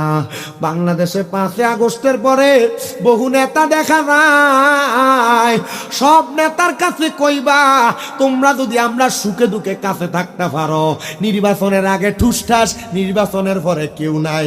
যদি আমরা ওয়াদা দাও, আমরা যারা সুন্নি মুসলমান আছি, আমরা সুখে দুঃখে তোমরা থাকবা। 5 আগস্টের পরে যত জায়গায় বাংলাদেশে মাজার গুলা ভাঙছে, প্রত্যেকটা মাজার ভাঙ্গার বিচার করবা, আমরা তোমরা ভোট দেব, নচেত আমরা ভোট দিতাম না। বাংলাদেশের সরকার বাহাদুর সহ ডক্টর মোহাম্মদ ইউনূস সাহেবের কাছে আমাদের আবদার সোশ্যাল মিডিয়ার মাধ্যমে, আপনি যদি মনে করেন বাংলাদেশের মধ্যে আপনি সত্য কায়েম কইরা বাংলাদেশকে শান্তি শৃঙ্খলাবদ্ধ ভাবে পরিচালনা করবেন, তাহলে বাংলাদেশের আপামর সুন্নি জনতা, সুফিবাদী জনতা, যাদের কারণে ইসলাম পাইছে, ওই আল্লাহর ওলির মাজার যারা ভাঙছে, হাজীগঞ্জের মানুষ, আপনারা বলেন আমরা তাদের বিচার চাই কি চাই না? কারা কারা বিচার চাই? হাত উঠে আল্লাহকে দেখান।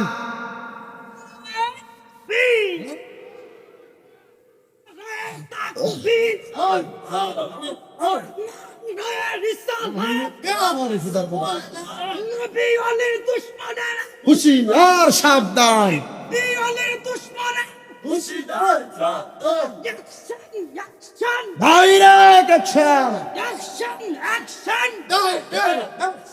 তুমি কে আমি কে, সুন্নি তুমি কে আমি কে।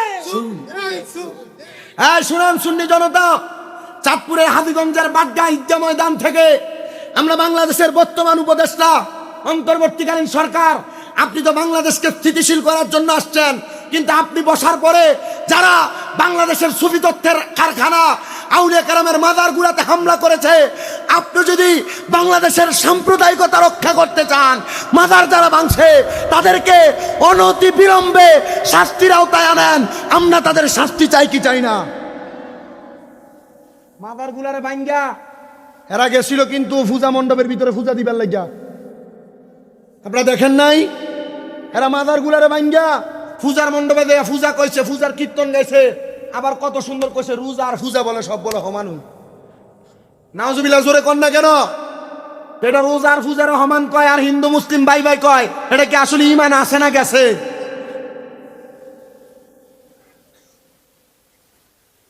সিন্নি খেলে কারু ছিল মোল্লা ছিল না, আউলিয়া কারাম না আইলে তুমি ইসলাম পাইতা না, ফরনে জুতি থাকতো বেড়া। এ আউলিয়া কারামের মাজার ভাঙছে। আমরা ডক্টর মোহাম্মদ ইউনূস বাংলাদেশের প্রশাসনিক কর্মকর্তা, যিনারা আপনারা আমাদের কথাগুলো শোনেন, আমরা বাংলাদেশের রাষ্ট্রকে, রাষ্ট্রের পরিচালনা যারা করে, রাষ্ট্রকে যারা প্রশাসনিকভাবে ঘাট দিয়া রাষ্ট্রকে শৃঙ্খলাবদ্ধ রাখে, আমরা প্রশাসনকে সম্মান করি, রাজনৈতিক কর্মকর্তাদেরকে সম্মান করি। আমরা চাই প্রশাসনিক কর্মকর্তা সহ রাজনৈতিক প্রত্যেকটা কর্মকর্তা মাজার ভাঙার বিচার করবে। যারা বিচার করবে, যারা বিচারের পক্ষে থাকবে, আল্লাহর পক্ষে থাকবে, আমরা তাদের পক্ষে আছি। আর যারা বলবে যে না বিচার করতে পারতাম না, আমরা তার লোকে তেল মালিশ করে চললাম, আপনি যান আমিও আই। কথা কন না কেন? আল্লাহর ওলির মাজারে হামলা করবেন আর আমরা আপনার বন্ধ আর মুনাফিক করলে আমরা আপনার লইতাম শয়তানের দল। আপনার কি কষ্ট হইতেছে নাকি? উপদেষ্টা রইলে কিছু কইছে আপনার খারাপ লাগতেছে? আমি সুন্নি হিসাবে আমার দায়িত্ব। আল্লাহ কবুল করেন, আমিন পড়েন। লেস্টো বেড়া প্রেমের বিষে দর্শে গো যারে, ওরে কি করিবে ও যাই তার গো বিষে পরাণ যায়, মুর্শিদি প্রেমে পরাণ যায় গো। পাগলা করা শুনি না হলে এমনি কেমন সামছে বুড়া বয়স লাগে, 16 বছর জোয়ান বেড়া।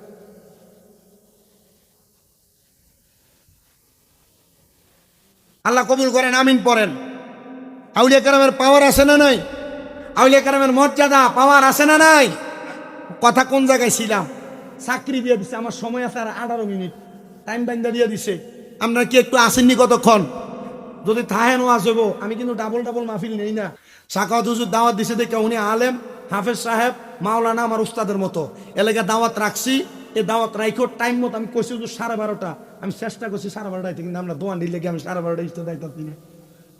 29 আইয়া উপস্থিত হয়েছিলাম এই জায়গা। তা আমি যেই কথা বলতেছিলাম, বাদশার বাড়িতে চাকরি দিছে 4 জন, মনে আছে নি ওয়াজ? বাদশা শর্ত দিছে, শর্ত হইল 5 ওয়াক্ত নামাজ পড়া লাগবো আর তাহাজ্জুদ নামাজ পড়া লাগবো। মারহাবা কইলেন না? রাজি হইছে। বাদশা বলেন আমি তারারে 1 সপ্তাহ চাকরি দিয়া আমি আর 1 সপ্তাহ 5 ওয়াক্ত নামাজ ছাড়া বাড়তি কোনো ইবাদত করি না। কারণ আমি চিন্তা করলাম এরা যেহেতু বাদশার বাড়িতে চুরি করা সাহস করে লইছে, কাম যে দিছি কোন সময় আমার বাড়ি চুরি করে লইয়া দেখা। এই কথা চিন্তা করে বাদশাকে আমি আর ঘুমাই না। একদিন 7 দিন পর্যন্ত পাহারা দিয়ে আমি 7 দিনের দিন ঘুমাইতে গেছি। আমি ঘুমায়াম, তাহাজ্জুদ নামাজের সময় জাগ্রত হইলাম। জাগ্রত হওয়ার পরে আমি আবার তাহাজ্জুদ নামাজ আদায় করলাম। আদায় করে ফজরের নামাজের অপেক্ষা করতে লাগলাম। তাহাজ্জুদের মুসল্লার মধ্যে বসা, তাহাজ্জুদের মুসল্লার মধ্যে বসে থাকা অবস্থায় আমার ঘুম ঘুম ভাব আসছে। এমন টাইমে আমি আমার নামাজের মুসল্লাটার মধ্যে সাজদায় পড়ে ঘুমিয়ে গেলাম। হঠাৎ করে আমি দেখতেছি গো দুনিয়ার মানুষ তোমরা শোনো, আমি দেখি আমার ঘরে রাহমাতুল্লিল আলামিন হাজির হয়ে গেছে। সুলতান মাহমুদ গজনবী বলে জগতের মানুষ। আমি যখন দেখলাম আমার ঘরে রাহমাতুল্লিল আলামিন নবী হাজির হয়ে গেছে, আমি জিজ্ঞাইলাম ইয়া রাসূলুল্লাহ আপনি আমার ঘর মোবারকে কেন হাজির হইলেন? নবী আমার নবীজির চেহারা মুবারকের উপর থেকে সাদা কাপড়টা সরাইয়া দিলেন। আমি দেখলাম আমার নূরের নবী রাহমাতুল্লিল আলামিন নবীজির মুখটা একবারে মলিন দেখা যায়। ইয়া রাসূলুল্লাহ ইয়া হাবিবাল্লাহ, আমি সুলতান মাহমুদ গজনবী কেমন কোন অন্যায় করেছি যে অন্যায়ের কারণে আপনার মুখটা মলিন দেখা যায়? আমার নবী ডাক দিয়া কয়ে সুলতান মাহমুদ গজনবী কি অন্যায় করছো, কি অন্যায় করছো রে? আল্লাহর 4 জন খাস বান্দারে তুমি তোমার বাড়ির চাকর বানাইছো। সুলতান মাহমুদ গজনবী কারে আল্লাহর হাবিবের জবান মুবারকের কথা, আমি নাকি আল্লাহর খাস 4 জন বান্দারে আমার বাড়ি চাকর বানাইছি? ইয়া রাসূলুল্লাহ আমি তো 4 জন চোরকে আমার বাড়ির চাকর বানাইছি, যারা আমার বাড়িকে দিনে 2 বার করে পরিষ্কার করে। আমার রাসূল ডাক দিয়া কয় হ্যাঁ তুমি চোরে চাকর বানাইছ, তবে জানো এই 7 দিন পর্যন্ত তারা তোমার রাজপ্রাসাদ পরিষ্কার করার পাশাপাশি দিয়ে 5 ওয়াক্ত নামাজ পড়া এমন ভাবে তাহাজ্জুদ গুজারি হইছে, তারা আমার আল্লাহর বান্দা থাইকা বন্ধু হইয়া গেছে। বাড্ডার কত মানুষ মারা যায়, 2-3 বছরে কোনো খবর থাকে না, কিন্তু আবে চাল মাদানি কতদিন হয়ে গেছে পর্দা নিছে। প্রতি বছর উরুসে নববীর মধ্যে হাজার হাজার মানুষ আসে। কারণ তারা দুনিয়ার কোনো সাধারণ কাজ করে পর্দা নেয় নাই। আবেদ চাল মাদানি রওজার কাছে যাইয়া পশ্চিম দিকটারে পিছ দিয়ে আবেদ চাল মাদানির চেহারা বরাবর মুখটা কইরা চোখটা বন্ধ কইরা একাবার নিয়তে জিজ্ঞাসা করে, ও আবেদ চাল মাদানি, আপনি কেমনে গো দুনিয়ার জীবন সাজাইছেন? কি এমন কাজ করছেন আবেদ চাল মাদানি? আপনার কোন কাজের কারণে আপনি এত মহাস্থান গড় লইয়া বৈশা রইছেন? এমন কোন কামের কারণে আপনার ইন্তেকাল, আপনার উফাতের, আপনার বিদায়ের এত পরে এত মানুষ আপনারে দেখতে আসে, আপনার দরবারে বীর জমাই? আবেদ চাল মাদানির জবাব হবে একটা, আল্লাহরে পাওয়ার জন্য যত রকমের চেষ্টা দরকার, নবীরে খুশি করার জন্য যত রকমের মোহাব্বতের দরকার, আমি আবেদ চাল মাদানির অন্তরে ছিল। এবার আপনারা বলেন, আমরা যদি এমন ভাবে ইবাদত করি, আমরা এমন আল্লাহওয়ালা হওয়া সম্ভব কি সম্ভব না? আরে আবেদ চাই আমার আল্লাহর বন্ধু, কোন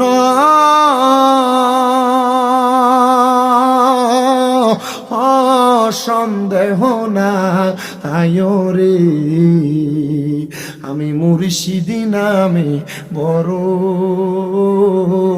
ও শান্তি পায়। হায়রে বাহাদুর শাহ আমার আল্লাহর বন্ধু, কোন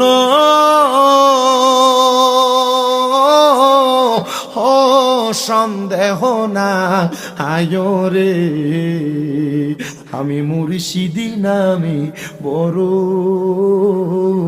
ও শান্তি পাই। বলিয়া গায়ে গেছিলাম কদিন আগে, এক পাগলা গেছে, হুজুর সান্ডা কিন্তু আজ চলবো। মাদ্দা খার পাগল, বাড়ি আলীগঞ্জে। আরে মাদ্দা খায় আমার আল্লাহর বন্ধু, কোন আপনারা কি গাইতে পারেন না? এরকম মহব্বতে আমার লোকের টান্ডা দেন না। আরে মাদ্দা খায় আমার আল্লাহর বন্ধু, কোন ও সন্দেহ না আয়োরে, আমি মুর্শিদি নামে বড় ও শান্তি পায়। আরে ওই পার হইতে বাজায় বাসি এই পা আর হইতে শুনি, আরে সুর শুনিয়া পাগল হইয়া সুইটা সুইটায় আসি মুর্শিদ, আমি মুর্শিদি নামে বড় ও শান্তি পায়। হায়রে একটি বাসায় দুইটি পাখি, কত যে আনন্দে থাকি গো। এখন তুমি কোথায়, আমি কোথায়? আসগর আলী শাহ তুমি কোথায়, আমি কোথায়? কাউকে কেউ আর দেখি না আগে, জানি না তুমি এমন করে ছেড়ে যাইবা আসগর আলী পাটোয়ারিয়া গে, জানি না তোমার আত্মাতে মি সায়াতা কইতাম কত মনের কথা গো। এখন কার কাছে কই মনের কথা, কেউ নাই আমার আপনা মুর্শিদ। কার কাছে কই মনের কথা, কেউ নাই আমার আপনা আগে, জানি না তুমি এমন করে ছেড়ে যাইবা বেছা আগে, জানি না।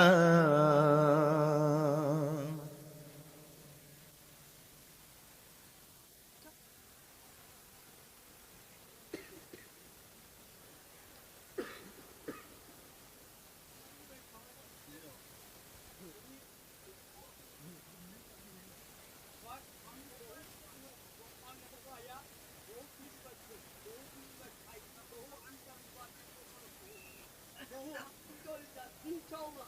Bu noktalarda uzun ya, yavaş ya, kalın ya, তাহলে শুরু করে আমাদের কাজিয়াতন্ত্রের খানিবি তুমি আসা এমন ফির আমি মারহাবা দি জোরে করা দি মারহাবা। আবেদ চাল মাদানি জবানের কথা শাহপুরে উনি হক্কানি ফিল বলছেন, মারহাবা করলেন।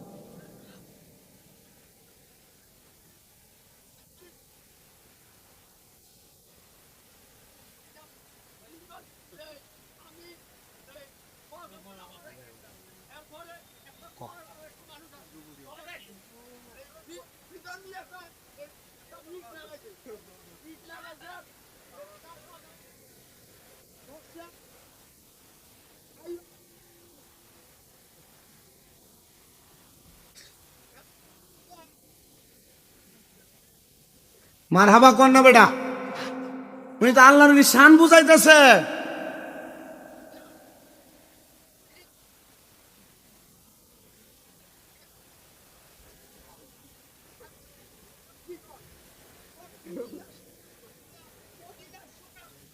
মারহাবা কর না মারহাবা, মানে বাগদাদি হুজুর কেবলার প্রশংসা আবেদ দাল মাদানি আবেদ চাল মাদানি হুজুরও করে গেছে, আবার আলী আকবরের বিশাব হুজুরও করে গেছে। দেখছেন নি ফাগলার মুখের কথা। আচ্ছা তোমার শান্তিকরণ লেগা আমি একটা শাহপুরের শান গাই, আমি জানি শাহপুরের বহুত ফাগলা আছে।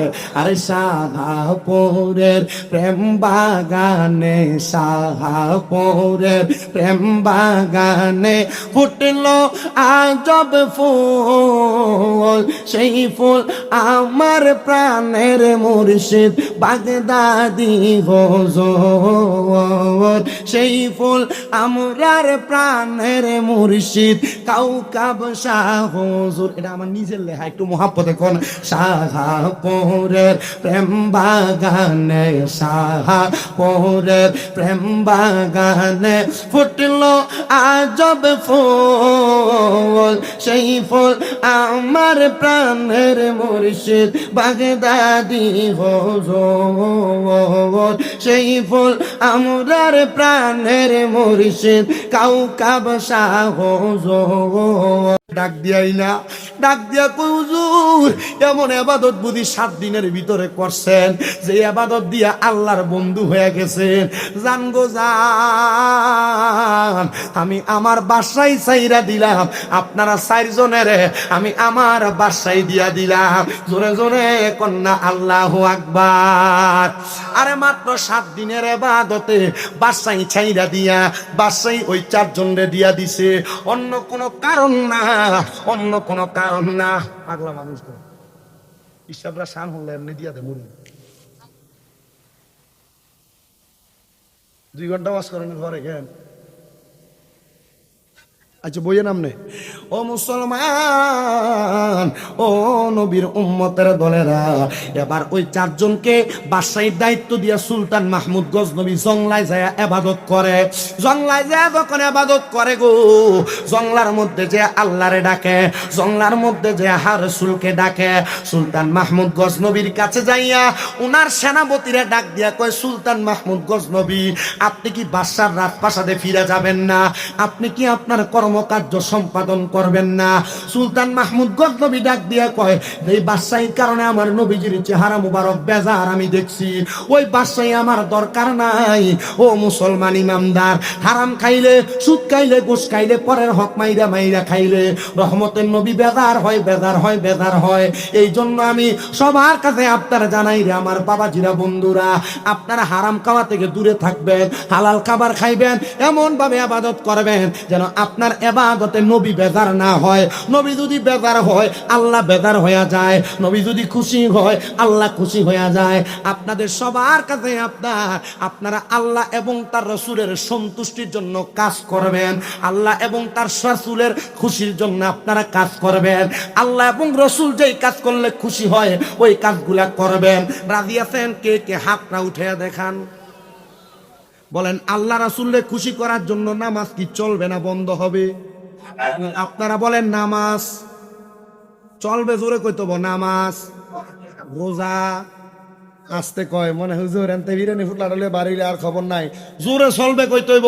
আল্লাহ রাসূলকে খুশির লেগে নামাজ, রোজা, হজ, যাকাত, দান, সদকা, সালাম দেওয়া, সুদ খানা, সাবধান। আল্লাহ আমাদেরকে কবুল। 7 দিনের ইবাদতে বাদশাহী পেয়ে গেছে। আর বাদশাহ বলে এই রাজপ্রাসাদে গেলাম না, যে রাজপ্রাসাদে বাদশাহী পরিচালনা করার কারণে নবীজি চেহারা মুবারক বেজার দেখছি। আল্লাহ তাআলা আমাদেরকে সেই নবীর পাগল হিসেবে কবুল করেন। লাস্ট এ ফাগলাতে তো কইছে নবীর একটা সান হুজুর কি কর শেষ করে দিয়ে এরপর বিদায় নিয়ে কোনো বাজ্যে যদি ঘুমাইতাম পারি, একটু মোহাব্বতে আমার সাথে জবানটা খুইলা ইস্ক নিয়া পড়বেন। আমি তোমার প্রেমের ভিখারি ইয়া রাসূলুল্লাহ, আমি তোমার প্রেমের ভিখারি। বলেন আমি তোমার ইয়া রাসূলুল্লাহ, আমি তোমার, আরে বলেন আমি তোমার প্রেমের ভিখারি ইয়া রাসূলুল্লাহ, আমি তোমার। আপনার কি রাসূলের প্রেমের ভিখারি এটা কইতে কষ্ট হইতাছে? একটু মোহাব্বতে এশক নিয়ে না কইবেন, শেষ বেলা ছেড়ে দিয়ে কামু না, একটু মোহাব্বতে পড়েন আমি তোমার প্রেমের ভিখারি ইয়া রাসূলুল্লাহ, আমি তোমার প্রেমের রে। বলেন তোমারি প্রেমের গো রাসূল হয় না তুলনা, হয় না তুলনা গো রাসূল, হয় না তুলনা। বলেন তোমারি প্রেমের গো রাসূল হয় না তুলনা, নাই যে তুলনা গো রাসূল, নাই যে তুলনা। তোমার প্রেমে জিন্দা হইল উস্তুনে হান্নানা ইয়া রাসূলুল্লাহ, আমি তোমার রে।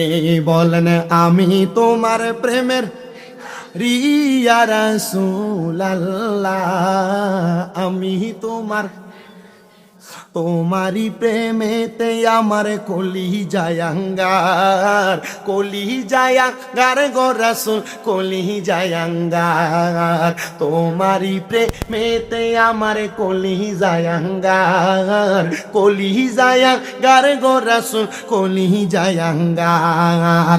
দেখা দিয়ে শান্ত করো সাকিয়ে কাউসার ইয়া রাসূলুল্লাহ, আমি তোমার রে। বলেন আমি তোমার প্রেমের ইয়া রাসূলুল্লাহ, আমি তোমার প্রেমের ভিখারি। কন্যা আমি তোমার প্রেমের ভিখারি ইয়া রাসূলুল্লাহ, আমি তোমার। হেজাব উঠাও দিদার দেখাও ধন্য করো মোরে, ধন্য করো মোরে গো রাসূল, ধন্য করো মোরে। হেজাব উঠাও দিদার দেখাও ধন্য করো মোরে, ধন্য করো মোরে গো রাসূল, ধন্য করো মোরে। তোমার দিদার বিহনে পরাণ যে বাঁচে না ইয়া রাসূলুল্লাহ, আমি তোমার প্রেমের ভিখারি। কন্যা আমি তোমার প্রেমের ভিখারি ইয়া রাসূলুল্লাহ, আমি। নবীর প্রেম আসেনি অন্তরে? শেষ বেলায় 2 হাত সোজা করে তোলেন, সোজা সোজা। একটা প্রেমের বাগান সাজাইছেন না বাড্ডায়, শেষ সাইতেন না তুইলা দিছে আমরা সাকত হুজুরে। এই 2টা হাতরে নবীর রঙের পতাকা বানায় লারা দিবেন আর পড়বেন মোহাব্বত। হুজুর আপনি আপনার সমস্যা আপনি তুইলেন আত্মামান এরকম মোহাব্বতে। আমি তোমার প্রেমের ভিখারি ইয়া রাসূলুল্লাহ, আমি তোমার জোরে, আমি তোমার প্রেমের ইয়া রাসূলুল্লাহ, আমি তোমার রে ইয়া রাসূলুল্লাহ, ইয়া হাবিবাল্লাহ, আমরা তোমার প্রেমের ভিখারি। আল্লাহ নবীর প্রেমে আউলিয়া কেরামের সোহবতে আমাদের জীবন কাটানোর তৌফিক দান করেন, পড়েন আমিন। আর যেই বিষয়ে বয়ান করছি প্রত্যেকটা বিষয়ে আমলে জিন্দিগিতে বাস্তবায়ন করার তৌফিক আল্লাহ দান করেন। আসসালামু আলাইকুম ওয়া রাহমাতুল্লাহি ওয়া বারাকাতুহু।